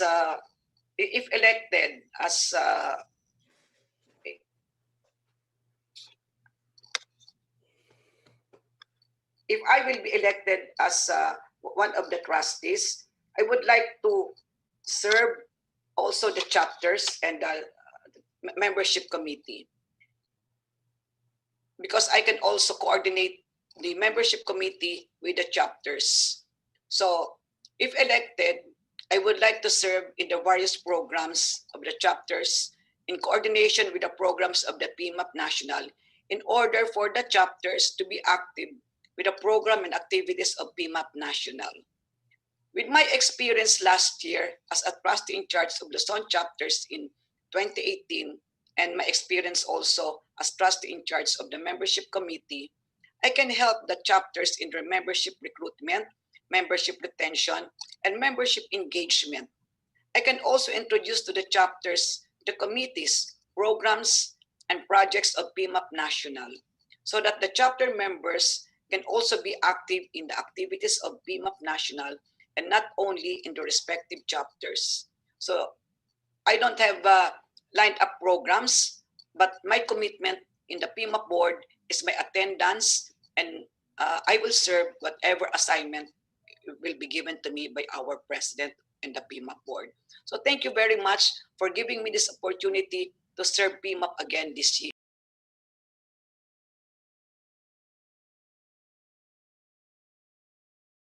Given me a lot, especially in the advancement of my profession, in knowledge in HR, and also my friendship with the members and the board of trustees. So thank you very much, and good morning. So I just hope that I will be one of the trustees of the board. Thank you very much, Bebet. We're down to the 2 candidates for Board of Trustees. Can we call on Rene Serapio?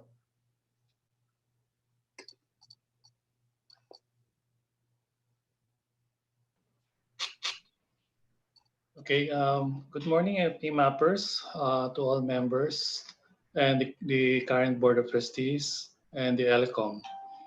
I'm Rene Serapio. I'm currently retired already, but basically doing consulting work for some companies. I have been helping companies to build up their HR organization. In terms of experience, I've been in the HR profession for more than almost 40 years since I started.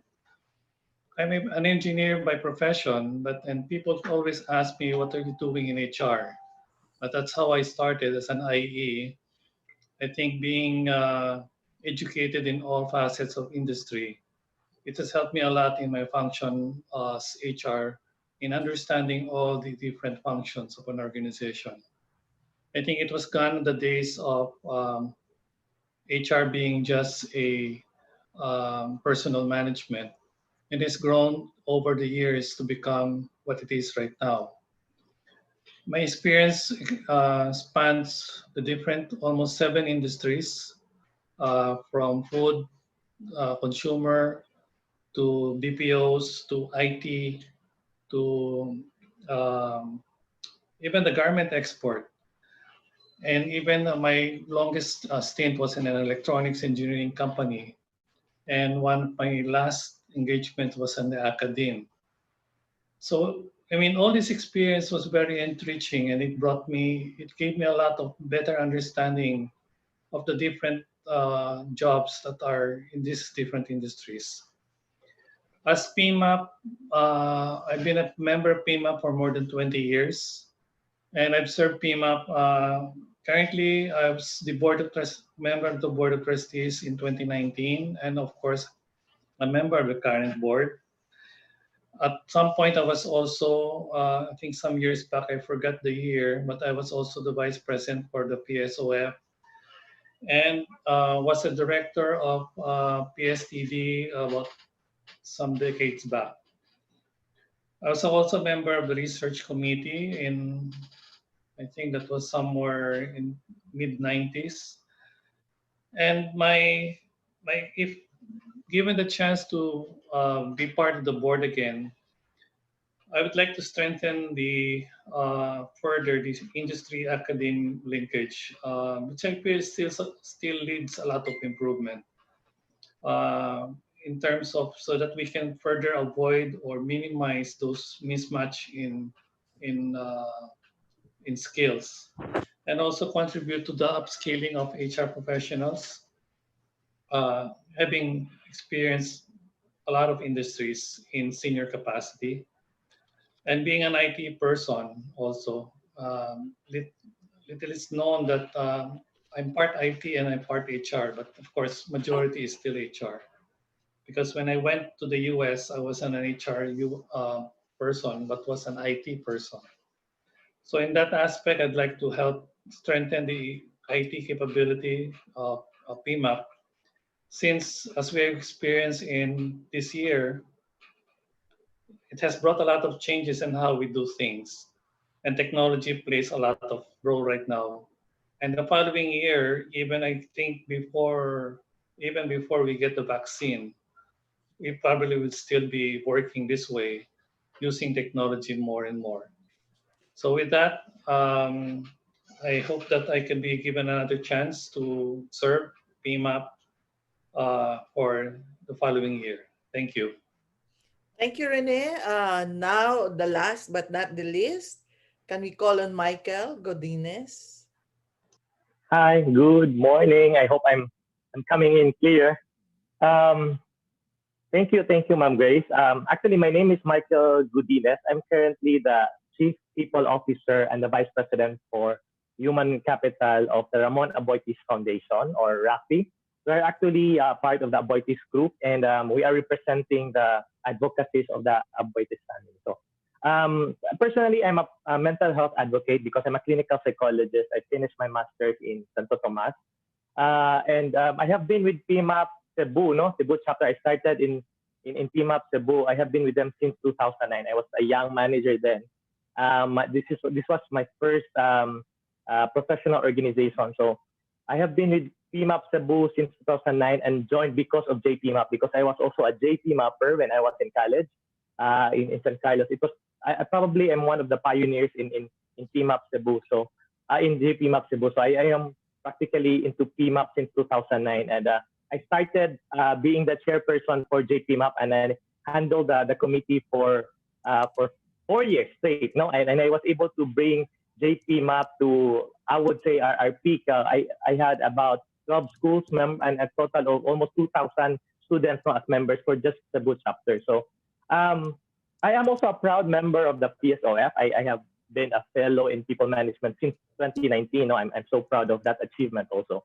My advocacy in terms of joining the board of trustees for PMAP national, since I have been representing the Visayas chapter, so I have been a national board of trustees representing Visayas chapters since 2019, and I have been invited by VP Lin, to join and be part of this group to really post myself as part of the election for this for next year, for 2020. And I said yes because first and foremost I admire the kind of leadership that President Loy has shown me for this year, despite all the challenges that we face because of this crisis. But more so because of the advocacies and also the leadership of VP Lynn, especially the way I saw how she composed herself during the AC and how she reached out to the chapters. And personally, as somebody coming from the chapters, I also want to bring into the team up table the concerns and issues and basically serve as a stronger link to the chapters. And especially for the younger professionals in the chapter. In Team Up Cebu, I have been known as the disruptor. In fact, I was president of Team Up Cebu in 2018, and it was really a surprise presidency because I was the first one to be an outsider to become president of the chapter because I have never really been part of the group, no. And I think one of my advocacy during that time is to really reach out to Team Up National and more or less bring the awareness of the Cebu chapter to what the Team Up National has been doing, because during that time it was also President Michelle and President Mon's agenda, the One Team Up. So and of course, as an HR professional, I'd like also to also strengthen the leadership of the HR professionals in sorry about that. So I'd like to strengthen the HR professionals leadership in the organization. I know we're opening up to all people managers, but personally, as an HR professional, I still want and I would like to push that HR leaders, should take the leadership in our organization, but at the same time open ourselves to other people managers. And personally, I am a disruptor. As I said, I like the ideas of the agile organization. I know that the next normal would really involve a lot of online activities for PMAP, and I think that chapters would be able to participate more, and especially the younger professionals, it would be an easier access for all of us. And I will not forget the advocacy for JPMAP. So I still want to strengthen, because I am also a personal, I would say, testament of how a simple organization like JPMAP would bring me to this level now in my profession. So again, I'm here presenting myself. If and when I'm elected, I'd like to strongly support the advocacy of the incoming administration, especially President Lin. And I hope I would be of use and that my chapter will be proud of me. And I'm ready to take on the challenge for this Team Up National. Thank you. Thank you very much, Mike. You have heard from all the candidates and officers of PMAP 2021. So not so many of you know that LeadCom actually was revived during my directorship in PMAP during the presidency of past President Jimmy Isidro. So that the revival sprouted to a lot of leaders within PMAP, and here you go. You have 8 candidates coming from leadership committee. So nice, great work, guys. Those people who led LeadCom the last 5-6 years. So now, Det, can we show the leaders of the different chapters that we actually started to they actually voted for the different chapters.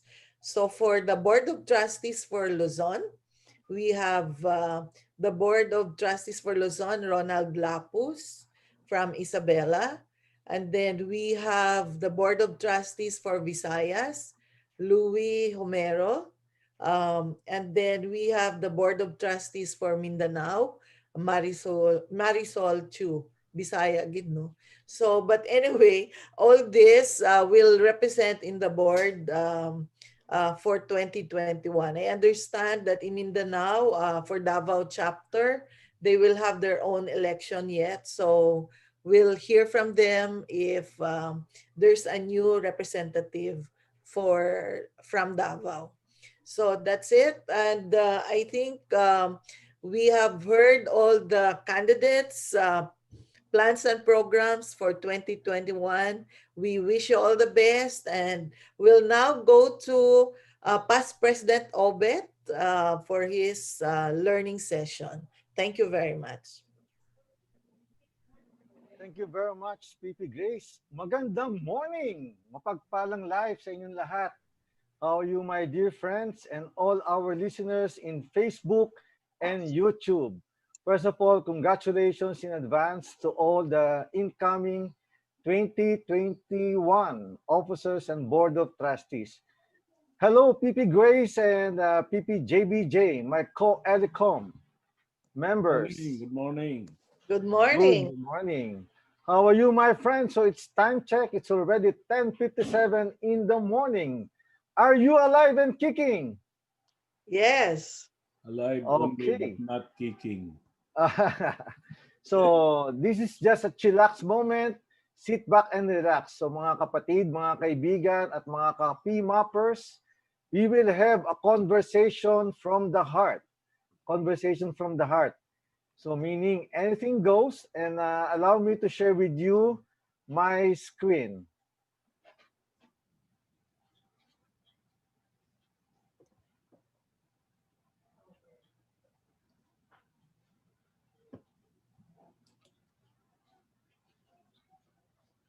So sit back and relax. Is my screen on now? Not yet. Okay, let us check again. So we are live.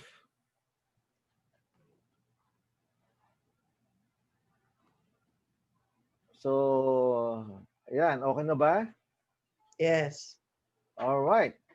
So, kuhulo kayo ng inyong mainit na kape, tsokolate. Hello, my dear friends. Nakikita ko on screen si ating Tarlac Chapter President, Bebet, si Maricor, si Ning, si Ronald Lapus. Well, ang dami-dami nating mga kasama rito. And by the way, I also like to acknowledge the virtual presence of our past presidents. Let's give them a round of applause. Ang ating mga kaibigan na mga naglingkod sa mga nagdaang taon.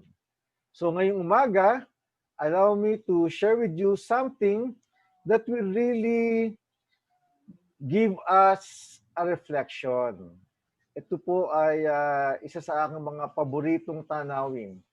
At ito'y naalala ko ang isang awiting na pinasikat na nagangalang Basil Valdez. Anong awitin yan? Naalala mo ba yung PP Grace? Of course, sa dulo ng walang hanggan. Ayan. So sino ang lumikha ng awiting yan? Ang aking relative, George Canseco. Ayun, nakita niyo ba naman? So, kaya kamag-anak pala ni PP Grace si George Canseco hanggang sa dulo ng walang hanggan.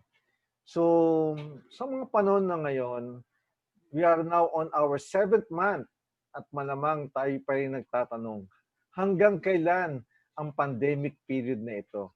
At yan, lahat tayo may malaking katanungan. Wala pong nakakaalam. Pero wag ko kayong mangamba at matakot dahil as we move on in this session, matutugunan nyo ang malaking katanungan na iyan. Kaya po, importante na tayo as leaders ay manatiling malaking ating pananampalataya, no? Amidst the pandemic period. At ito po ang pagkakataon na tayo ay binibigyan ng oportunidad upang makapaglingkod from the heart. And there are two most important letters in the word heart, and that is H and R. And for me, H and R of the heart means human relations. That's why we as HR practitioners and people managers, we are in this job not because it is a job per se. We are here to serve others, to think more of others and less of ourselves. And that is what heart is all about. Because if we neglect these two most important letters of the heart, what word will remain? You can type in your answer. That's right. The word that will remain is it. if you remove and take for granted the two most important letters of the heart, the H and the R. All right? Because it means self-centered, thinking more of me and less of others. And we know, ang isang bagay na nag-uugnay sa bawat isa sa atin, regardless of our status in life, situation, gender, and so forth and so on, and differences, ang isang bagay na nag-uugnay sa atin ay ang puso, heart. And heart is created to love. In Latin, there's a saying, nemo dat quod non habet. We cannot give what we don't have. So if our heart has no love, we will not be able to love others, especially here in our profession as HR practitioner. And this is not simply a profession. This is more of a vocation because it is a calling for us to really find the right mixtures of colors, to discover the kind of chemistry that will make us attune to the times and link with one another. Especially tayo as HR practitioners and people managers, we really take good care of people. And like the colors that you see on the screen, these colors represent the differences of people, and that includes us. And this only connotes that change is happening exponentially. And we know for a fact that there are rapid developments and unforeseen circumstances happening even yesterday, today, and tomorrow. And there are unpredictability of events and situations. And we need to be prepared with the multiple bold issues, concerns, and factors that beset us individually, professionally, and on a business level. And in the process, we have experienced and we will continue to experience the lack of clarity, understanding, and precision due to multiple meanings and messages. Kaya nga ho nagkakaroon ng miscommunication. And today, during this pandemic period, we cannot afford to have miscommunication. It's best to over-communicate. Communicate, communicate, communicate, rather than assume that we have communicated.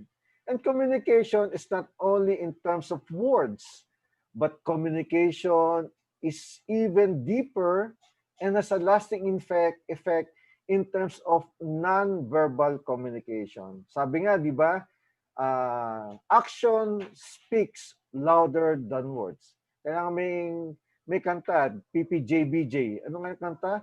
If a picture paints 1,000 words. Di ba? So, ang ibig sabihin lang yan, we are now in a VUCA world. Naniniwala ba kayo dyan sa VUCA world na yan? Especially sa... Yes, PP Grace. Ano ba yung VUCA world na yan? Volatile, unchanging, unpredictable, complex, ambiguous. Correct. No? At don't you know, hindi nyo ba alam na ang VUCA word ay ginamit na noong 1987 pa. Pero parang for the past 5 years, dyan lang natin naringgan na ginagamit ang VUCA word. And today, we are in a VUCA world. So it's a volatile, uncertain, complex, and ambiguous world. And the VUCA term was introduced to us in 1987 by two gurus, Warren Bennis and Bert Nanus. No?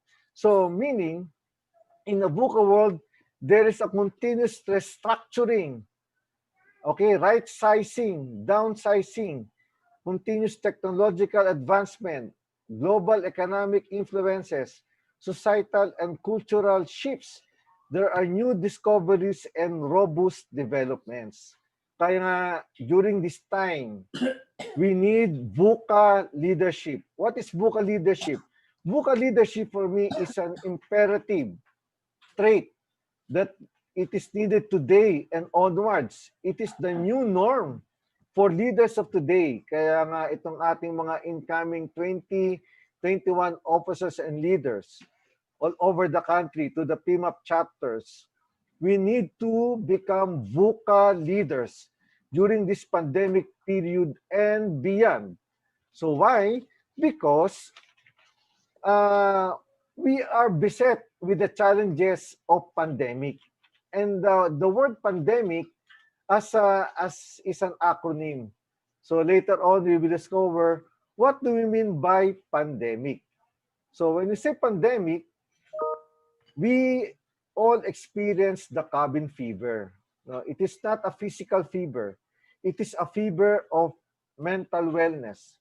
It is a fever of our emotions. It is a fever of our physical aspect of life. It is a fever of our social life. Meaning, hindi natin alam kung kailan tayo makukulong at nakakulong sa loob ng ating mga tahanan. Para tayong feeling nating may sakit. Di ba ho? Ngayon, in the process, in one way or the other, we experience or we continuously experiencing these different signs and levels of being agitated. Kaya nga, importante na dapat nating bantayan ng ating agitation not be converted to depression. No? So babantayan natin yan. Otherwise, the pandemic will really create a negative experience instead of positive.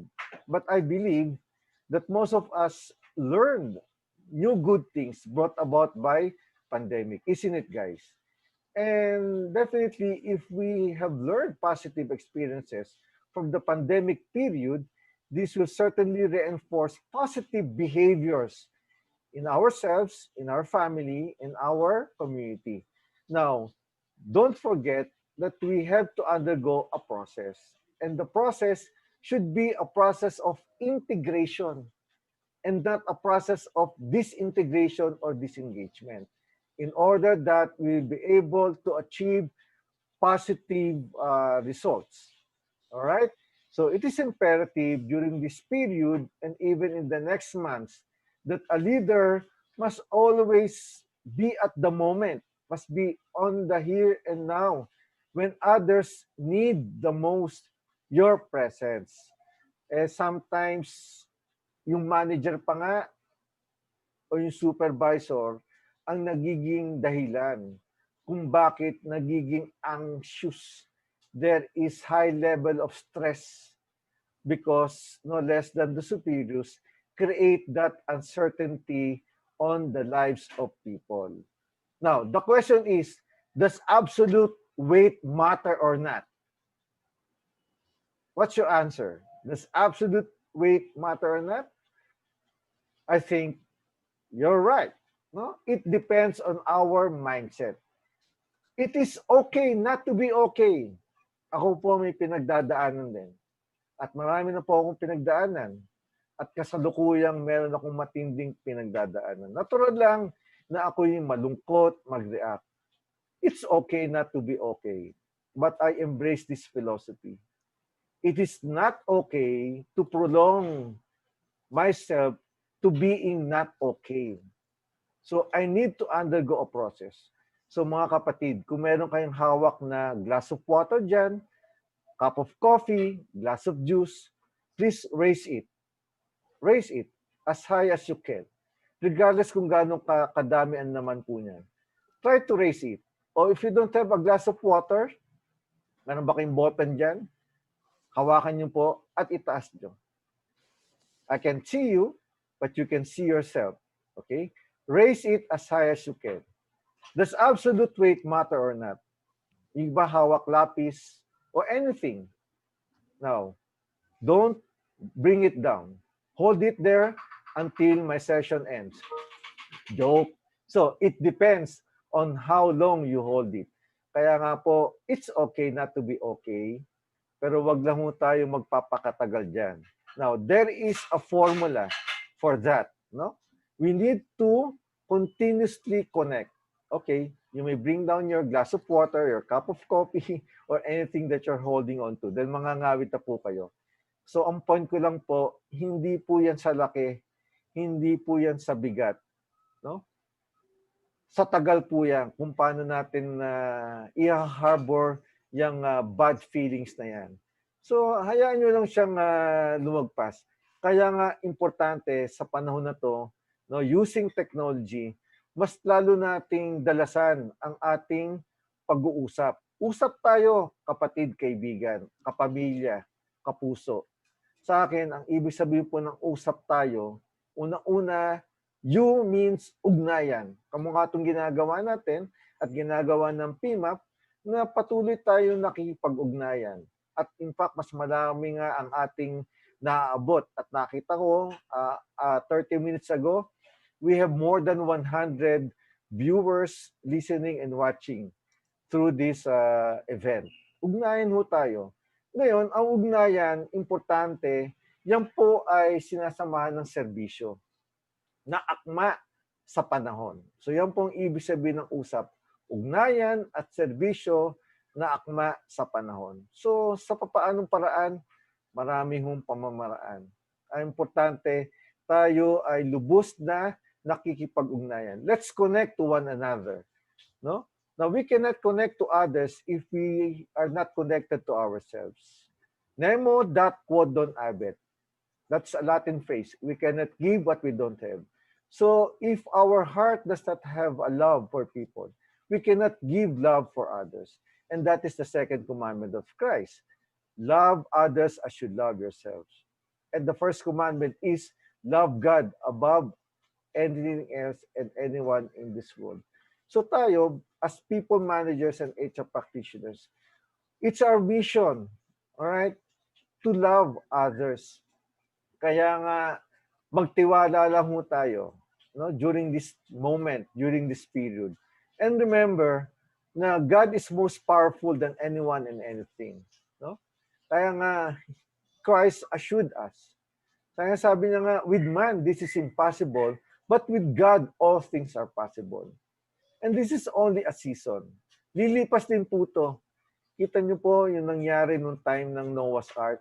Kita niyo po nung time ng Old Testament. Kita niyo po nung time ng New Testament. So, there's always a time. Alright?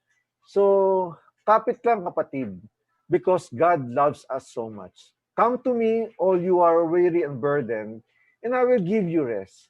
Kaya nga ho, importante that we follow Him. We continue to have a steadfast faith and trust. For my yoke is easy and my burden is light. So don't be anxious about anything. Rather, bring up all your requests to God in your prayers and petitions. Yan po ang nakakalimutan minsan na mas marami po ang nagdadasal. Humihingi lang madalas. Nakakalimutan po itong huling pananalita na sinabi, along with giving thanks. So in other words, let's not simply pray and ask for graces and blessings. But first and foremost, let us do it with a gratitude, with a grateful heart. Okay? Now, let us remember, when we go through deep waters, He will always be with us. And don't be afraid. No? So just be reminded like what Saint Peter did. Di ba? Nung nakita niya si Christ walking on the water, on the sea. Di ba? Nung umpisa, maganda ang kanyang pananampalataya. But along the way, siya po ay nagduda. Kaya siya ay lumubog. So kamukha ho niyan ng ating nakikita. Napakaganda. So, the pandemic and every tick of time, every second, minute, hour, day, week, months, years of our lives, it always gives us the chance. All right? So be prepared always for uncertainty and manage well the associated risks that goes with it. Nakita na ba ho kayo ng caterpillar na imbis na mag-move forward, the caterpillar moves backward? Ako, wala pa ako nakitang ganon. But the caterpillar always move forward. Why? Because the caterpillar understands realities, the facts of life, the challenges and issues that goes with her process of life. We need to anticipate trends and disruptions in technology, in economy, in the market, products and services, and anything that's happening around us. We need to adopt strategies to ensure visibility, right? To ensure positivity in reinforcing the right mindset amidst the changes happening around us. And we need to create a culture which is supportive and adaptive to a changing world and to the uncertainties around us. It's a chance. Otherwise, if we neglect that chance, then it's our personal choice. And for every choice that we make, there is a corresponding consequence. Kaya nga may kasabihan, ang huli ay nasa pagsisisi. Kaya malalaman lang natin ang consequence ng choice is only after the fact we made the choice. Again, hats off, saludo ko sa ating mga maglilingkod, no, sa 2021 P.A.N.D.E.M.I.C year, because I think you did the right choice. And definitely, the God-given talents you have and the skills, okay, with your fervor to serve, to go beyond, no, the requirements of the position. Definitely, you will create the right change for yourselves, to the HR profession, to our world. Kaya nga importante na the caterpillar has to undergo and grab the chance, make the right choice, so that he will experience the kind of change, which is a fact of life. And when we say that change is a fact of life, nagsimula na ho to bago tayo isilang. Nandiyan na po ang pagbabago. At sometimes the change cause our anxiety, our fears, and our being pessimistic. It's all right. But again, let's convert that anxiety, fears, and pessimism into hope, optimism, and new beginning. Remember, you are a VUCA leader. Otherwise, you will not be able to experience the beauty of life and become a beautiful butterfly who will spread good news, who will transform others because of your spirituality. All right? Not being religiosity. Spirituality, it's the kind of deeper relationship you have with your creator. You have the malasakit for people. All right? Because if you don't do it, ikaw ay nasasaktan. And you are not judgmental. Because remember that we have different ways of coping with the kind of changes that's happening. We cannot easily judge Pedro to Juan to Maria and to Petra. Magkakaiba ho tayong lahat. We have different ways of coping. And we need to empathize. Put ourselves into the shoes of others. Maswerte ka, kaibigan. Hindi ka nakakaranas. Maswerte ka, kapatid. Hindi ka nawala ng trabaho. Paano kung kaya na-redundant ang position mo in the midst of pandemic at medyo nakikita mukhang wala kang opportunity? Ano ang gagawin mo? Di ba? So paano kaya kung in the middle of working, na aksidente, may nangyari, na COVID-19, ang hirap, di ba ho? Kaya nga, importante, in the midst of these challenges, let's always spread the mindset of positivity. Especially tayo, as people managers and HR practitioners, the more that we have to be mindful of others, especially the needy ones. Kaya nga, importante that we have to be patient, and patient. We need to undergo a process, no? Kamukha ano nangyari sa caterpillar. Hindi naman kaagad-agad naging butterfly yan. So we need to revert back, recall by being an egg. The egg reminds us that it is a gift of life. Maswerte ho tayo, pinalad tayo, na tayo po ay binigyan ng buhay. The caterpillar is what I call the feeding stage. All right? The feeding stage, ito po yung nurturing. Kung saan tayo natuto. But it's about time that we have to do a paying forward by doing service for others. And this is what we call servant leadership. And in doing so, let's become good, responsible, and accountable stewards. Now, the pupa is the transition or transformation stage. So that later on, once we become adult, beautiful butterfly, we become transformers. We are now in the reproductive stage.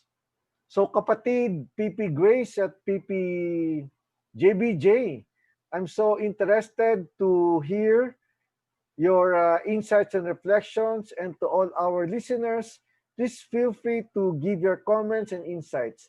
And our moderator will allow everyone to be present virtually. You can unmute and you can show your presence in our Zoom room.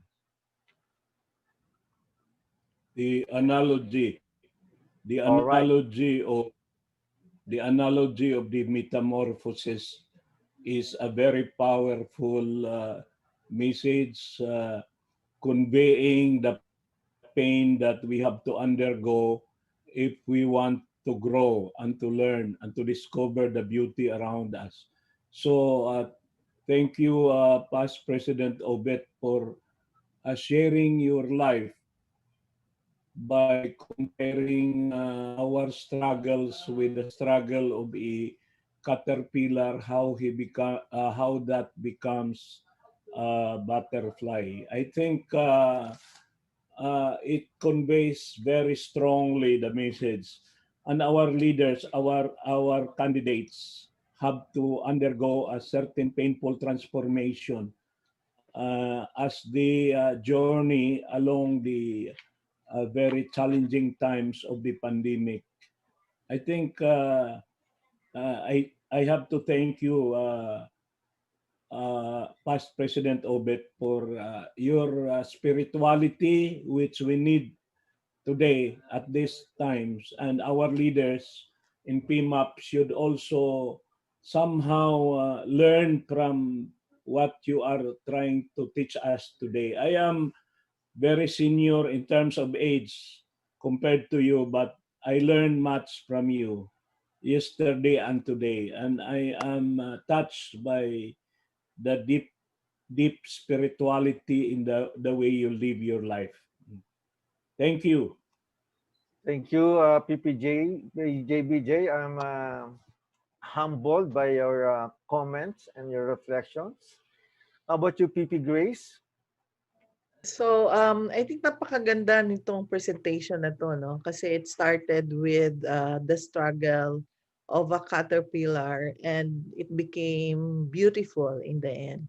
So just like us, we struggle in life. We struggle the challenges that we are faced with, how to resolve them, but at the end, we will become victorious. So this pandemic is teaching us that no amount of challenges, no amount of struggles will deter us from becoming beautiful. So in 2021, I wish all the officers of PMAP in 2021 to achieve whatever it is that they have set their sight on, and they will become beautiful in our eyes. Thank you. Okay, so any reactions from our virtual audience? How about you, dear Maricor? I see you on screen. Wow. Oh, yes, yes. Well, I'm deeply touched and moved, because, of course, I went through also, I had my own pandemic. So I can relate, and it is really the time for the HR right now, the people leaders, to really be an instrument like the caterpillar, to really bring out the best, the beautiful in people in our respective organizations. So thank you very much, PP Obet. Very inspiring. Thank you. God bless. Hello. Chapter President of Tarlac, Ms. Bebet, any insight? Ms. Bebet, you're unmute.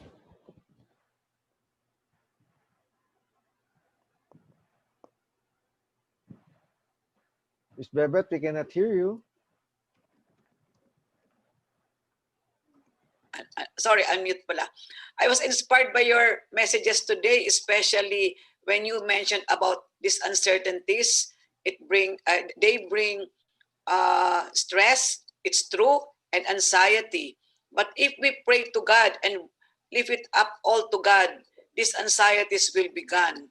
And bahala na ang Diyos, sabi nga, di ba? It's all in God's hand right now. So let us just trust God. Sabi mo nga, as long as you trust God, itong mga anxieties na ito, it will all be gone. And it will be replaced by peace in our hearts. Okay, thank you so much, Chapter President Bebet Reyes. Moderator Det? I'm not the chapter president now. Okay. Moderator Detan, any questions on the chat box?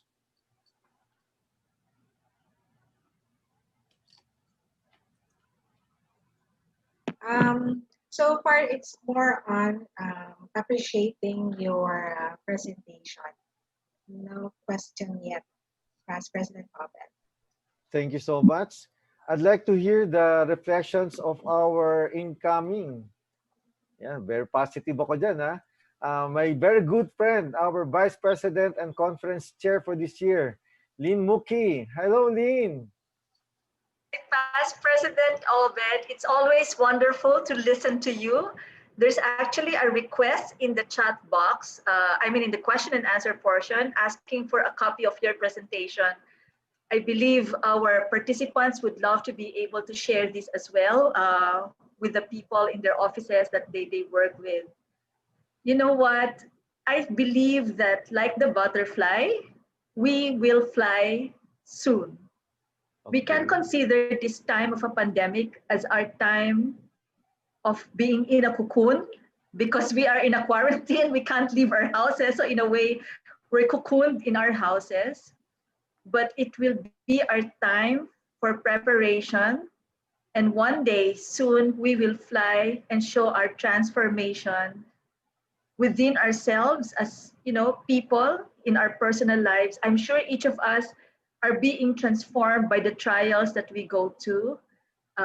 Like you, I've had my share as well this year, but each trial has become a way to transform me, to let me continue to grow. And that's the experience that I would wish upon everyone. Let this time of difficulty and challenge become our cocoon, become our time of preparation. And whenever each of us is ready, we would all fly with our beautiful wings and make a difference, bring color, bring life, bring beauty to this world that we live in. All right, thank you so much, VP Lynn. And I'm willing to share my presentation materials. I'll give it to our P.A.N.D.E.M.I.C Secretariat, care of our moderator, Ms. Det. So like the butterflies, you made mention that we really have to continuously connect and communicate. Because if you put these two elements together, all right, connection plus communication is equals to collaboration. And this is the antidote during this pandemic period. So we cannot exist alone. So like these three beautiful butterflies, I need you, I need others. And definitely we can co-share what we have. How about you, PP Grace? Any further insights on this? So just like the three butterflies, the ELCOM committee is sharing all the responsibilities. So we expect no less from the future officers and BOT of P.A.N.D.E.M.I.C that they will be working together, collaborating with one another, and cooperating with one another to achieve greater heights. All right, so thank you very much, PP Grace. And for us to be able to achieve the greater heights, definitely we need to continuously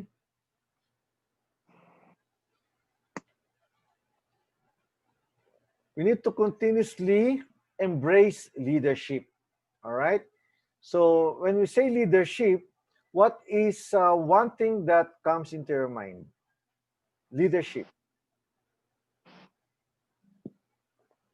Any volunteer? Leadership.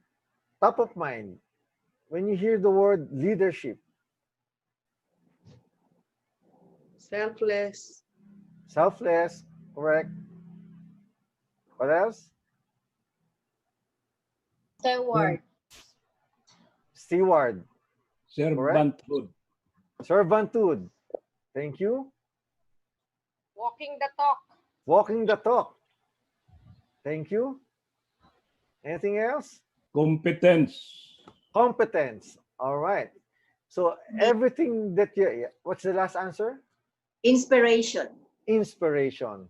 So what you did a while ago is that you were able to examine your conscience.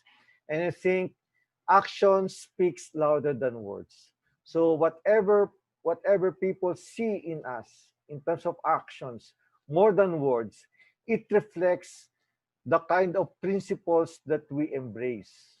In other words, the question is how my behavior measure up to my values as a leader. Okay? So, gaano kahirap, gaano katindi, o gaano ka pasakit ang ating ma-experience dyan along the way, hindi tayo susuko. We will continuously walk and walk, no? Walk the talk and continuously walk and walk rather than talk and talk without walk. Kaya nga sabi, di ba? Yan ang tawag dyan ay NATO. Ano yung NATO? No action, talk only. Tama yan, PPJBJ. At may kamag-anak yang NATO. Ang kamag-anak niyan si Mosomero. Alam mo ba yung Mosomero? Ano At yun? chismoso na, paki-animero pa. Kaya yan, minsan, maraming dumadaw-daw, maraming nangingialam. But as a leader, we really have to discern more than making a decision. Kinakailangan, we must anchor our actions on principle. And what is a principle? A principle is a universal truth. It's timeless, right? So kahit saan man ako pumunta, paniniwalaan ako. Kung sakaling pumunta ako sa ibang bansa at bitawan ko ang hawak kong cellphone, paniniwalaan ba nila ako na pag binitawan ko yan ay malalaglag at masisira? Of course, because that is the principle of gravity. And that is what we mean by universal truth and timeless. Kaya nga as a leader, we have always to be reminded that a leader has these different roles. So, kulang pa nga ho to. But for me, I just build up the acronym of leadership. L means we have to be loyal to the company and to the people, not being loyal to one person. We need to have a listening heart and a listening ear more than hearing. We need to become energetic. Hindi tayo pwedeng papatay-patay. Otherwise, kung tayo mismo ay napapanghinaan ng loob, so how would you expect others to become energetic also? We need to empower because as a leader, we co-share the authority and the power vested upon us.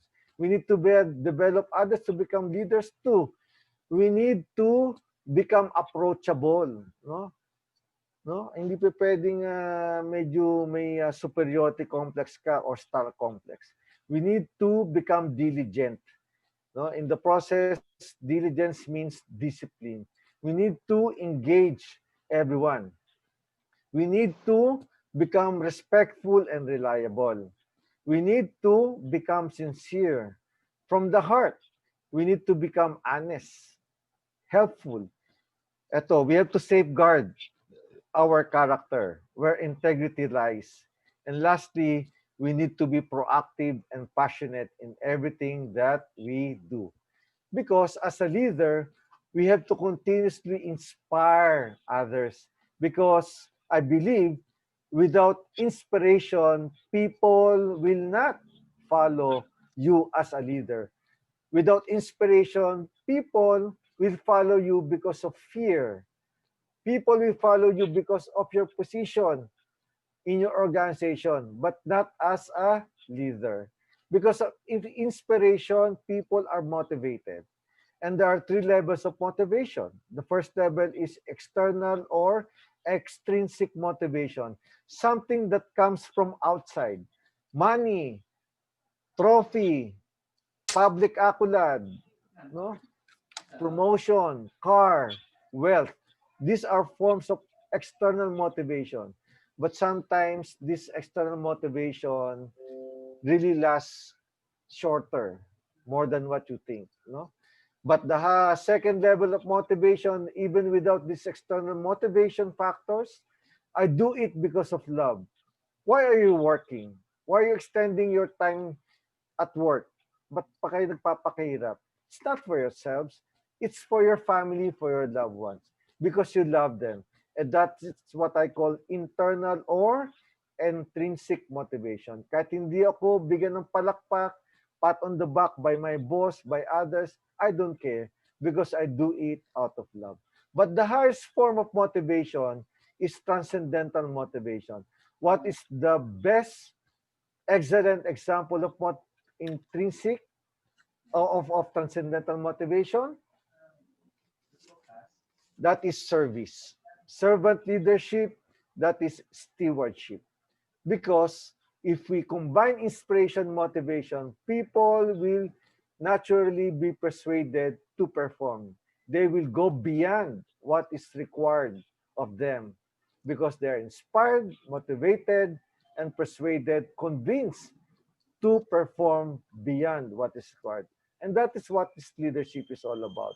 And it starts from our vision, no? And our vision, we have to translate that into our mission and goals. We need to deploy the right strategies so that people are directed properly. And we have to communicate, provide the right solutions and guidance because we ourselves is a good team player and we espouse teamwork. And the basic question is, why do I lead? And I asked this to all incoming 2021 officers and trustees and even the committee chairs and all the volunteers. Why do you lead? Why do you lead? And I think we can only answer this question if we know what is the basic foundation of leadership. And that is according to Philippians. In humility, value others above yourselves. In other words, let us think of more of others and less of ourselves. Because this pandemic really challenges us as a leader. Again, so what is pandemic during this time where leaders serve from the heart? And allow me to share the meaning of pandemic. First, P means purpose-driven. And we need to do everything with a purpose. Otherwise, if we don't know why we do it, why who, why when, why where, why how, then definitely we will not see the value of the things that we are doing in life. We need to become agile by thinking, feeling, and performing with flexibility, speed, and good quality actions. What is the value adding that it will create on people, on the organization, and the community where we are? As a leader, we need to nurture others by showing, giving, not merely sharing our love that is unconditional. We have to be affectionate and we have to understand their emotions. We need to discern in making the right choice and not simply making easy choices because it is comfortable. We need to go out of our comfort zone. We need to empower others so that they are emotionally involved both in human relationship and in the performance process, driven by commitment and the passion. We need to sustain our being mindful. by assessing objectively ourselves and our lives and observing others non-judgmentally on how others treat us. Kaya nga sabi ni PPJBJ kanina na it's not easy to become a PMAP leader.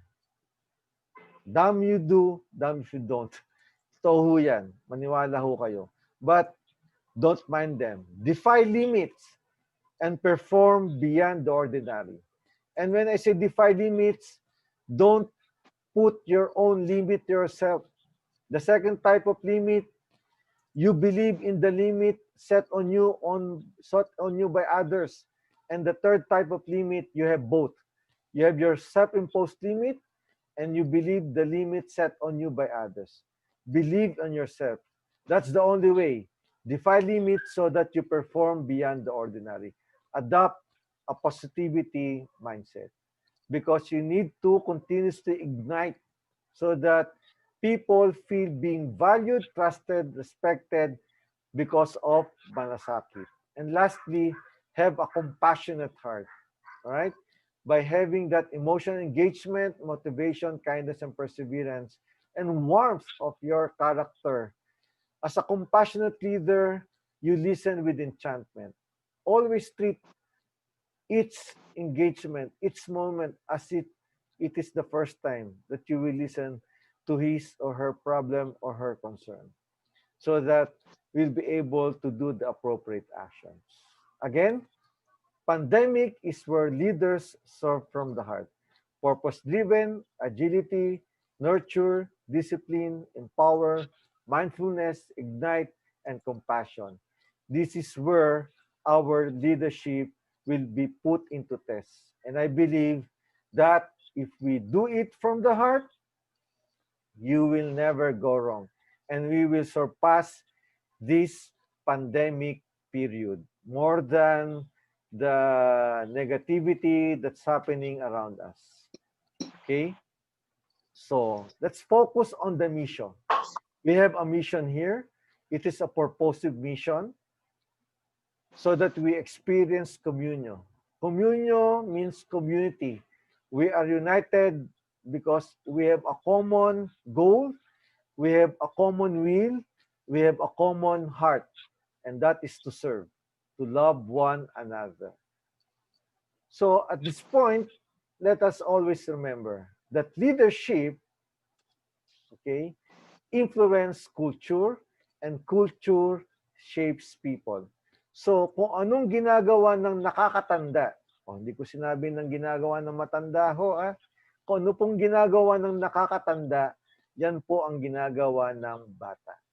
So with this, let us create our own ripple of positive change so that if each one of us will create our own simple ripple of change, you and me and you, and the people around us, in our community, in our respective organization, this single ripple, if this will be sustained collectively, this individual ripple will become ripples of change that eventually will become a waves of change, not in our midst, but in our community and in the whole world. So PPJBJ and PP Grace as my co-anchor person in this learning session. Any insights, reactions? I'm also inviting others to participate. Thank you. Si PP Grace muna, mauna. PP Grace, ladies first. Yeah, so indeed, what little change that we want to do within PMAP, it can create a lot of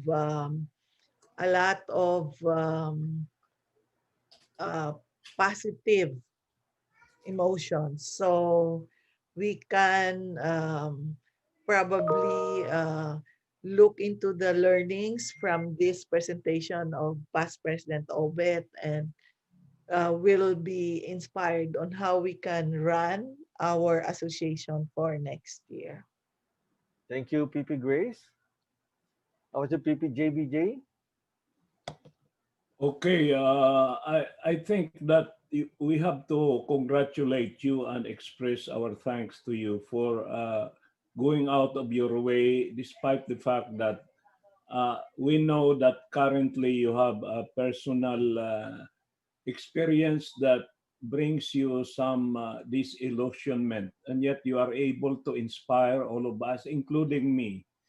No, there are many good speakers in PMAP, but you are one of the very few who speak from the heart. There are, PMAP past presidents can be divided into two.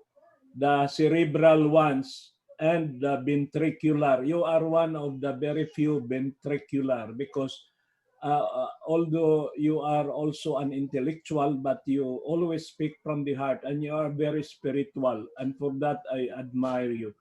I have some personal experience with you that we do not have time to share, but what you shared today will help the new officers really because they are all brilliant already. No, they have the minds already.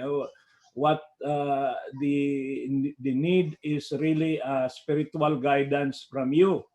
I will declare that you are now the unofficial spiritual guidance for the entire PMAP because you are very strong spiritually. I will now call you Cardinal Obet Policarpio. No, we have a new Cardinal Policarpio, and in relation to your sharing, I was amazed by the grandiose presentation of all the candidates. No, some of them were presenting programs that could already be the platform of the United Nations because they want to change many things. No, the challenge to President incoming Lin Mokhi is how uh, to capsulize and integrate and harmonize all these things. No, because some people want to grasp many things, but the problem is which one really are the most critical, the critical few that we can create impact within 1 year. No, so past President Obet, I really salute you, and I never stop being amazed at the power that you have to inspire people like me. Thank you, and may your tribe increase. Thank you very much, JBJ. All the more that you have inspired me and you really put additional energy, and this will really sustain my positivity. At kung talagang siguro naman for in the spirit of transparency, no, at talagang makasabihin niyo, nako, Obet, ang gaganda naman ng mga sinabi mo, pero okay ka naman no? Pero sa totoo lang po, hindi ako okay. No? Again, as I've said, it's okay not to be okay. Pero alam nyo, hindi dapat pwedeng patagalin yung pagiging not okay. Alright? So, we have to move on like the caterpillar. At with you around dito sa PMAP and to my friends, you are my source of inspiration, motivation, strength, hope, and positivity. At naniniwala ako na binibigyan ako ng pagsubok ng ating Panginoon so that I can draw out the best in myself. No, like what happened to Christ, di ba? Hindi naman pwedeng mangyari kaagad ang mangyari. But he underwent a painful process hanggang mamatay sa krus so that all of us will be redeemed. So I believe that in 3 days' time, all of us will resurrect. No? Yes. Will resurrect at hindi tayo pababayaan ng ating Panginoong Diyos. Ayan. Pipi Grace. President Obet, I think overtime na tayo. Yes. Yes. Yeah. So, do you have any additional slides pa? Yes. Just keep our faith intact. No? And when I say faith, let's continue to sustain our fervor, our attitude, of gratitude and positivity in trusting Him. For me, that is what faith means for me. Faith, again, F, fervor, A, attitude of gratitude and positivity, I, in, T, trusting, H, Him. In God, keep us steady in the stormy sea of change. So, again, never forget the purpose. It's not just about what we know, but why we do what we know. So, hindi totoo yung hanggang sa dulo ng walang hanggan. Because ang dulo po ay isang magandang umaga. At yan po ay naghihintay ang bangka upang pumalaot tayo na may dalang pag-asa sa puso at pagmamahal. Dahil may magandang liwanag na naghihintay sa kabilang ibayo. So in behalf of my two esteemed, lovable, good, great friends, PP Grace Sorongon and PP JBJ, we pray that God will carry on to completion what you have started. Again, this is Obet Policarpio, and allow me this to say to you, I love you so much, mahal ko kayo, at andito lang po ko kasama nyo hanggang sa dulo ng walang hanggan. Hindi ho today, but doong sa kabilang ibayo. This is Obet Policarpio. Maraming salamat. Mahal ko po kayo. A virtual applause to our election committee and PIMA presidents, Obet, JBJ, and Grace. Thank you for being an inspiration to future leaders of PIMA. The session was truly an engaging conversation on leadership. A leader who can say, I am a ripple of positive change. We hope that you were able to capture the aspirations of our candidates, encompassing the PIMA We Are One commitment. We are one with the Filipino nation. We are one with our stakeholders. We are one PIMA. Again, thank you and good afternoon, everyone. Bye. Good afternoon, souvenir shot. Picture, Souvenir shot. Screenshot, yes. Okay, be safe, be fit, be healthy always. Thank you. Hello, Pipiloy. Salamat. Group Thank shot. you. Bye, everyone. Thank you. Take care. Thank you. Bye-bye. Group shot. Bye, everyone. Thank you, Group shot. PP Obet, Thank PP you. Grace, and PP JBJ. Congratulations, everyone. Congratulations. Hello. Thank you. Thank you. Thank you, Grace. Thank you, President. Pipi. Thank you. Thank you, See you in PP Obet. 2021. Thank you, And Obet. Thank you, Welcome. JBJ. And thank you, everyone. Salamat. Thank Oh, group shot tapos na? President Grace, JBJ, and kapatid. Group shot. Obet. Thank you, Toto. Group shot. Thank you, Okay. Toto. Thank Count. you, Det. Thank you lahat ng PS. You're welcome. Pa-share po Toto, ng group tulog ka chat. na. To, Oh, matulog ka Pa-post na. naman. Done? Hello. Till we meet again during the Yes. election. Yes. Bye. Bye-bye. Thank you, Grace. Bye. Thank you. Nagda-drive ka, ha? Drive safely. O total ano naman to, no? Speakers, ano to, exclusive. Wala na. Brother Oo, Obet, Thank you, JBJ. Maraming salamat. paki-email naman yung presentation mo ako. Yes, I will. I will. Oh, thank you Eh, ha. paki-email mo sa amin na very inspiring. Yes, thank you. At kung kailangan nyo ako mag-run for free, I will do Yes. it for free. Invite kita sa aming community dito sa Tarlac. Ang dami naming members all I will over. do it for free Thank to you very you. much, Dad, for hosting. Thank you, You're Dad. welcome. Sir Toto. Toto, thank you, Dad. Powerful. Thank you. Okay, thank you. Thank you, thank you. Thank Thank you. you, Rene. Thank you. Bye, Salamat guys. din.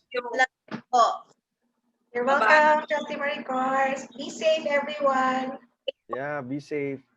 PP Obet, powerful. Thank you. Kita Yes. tayo. Yes, yes. Okay, bye for now. Good Thank you, day. Marvin. Bye.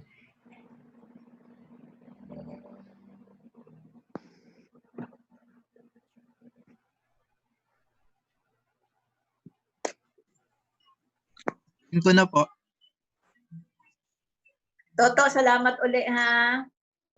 Oo, Mars. Thank you. Thank you, ma'am.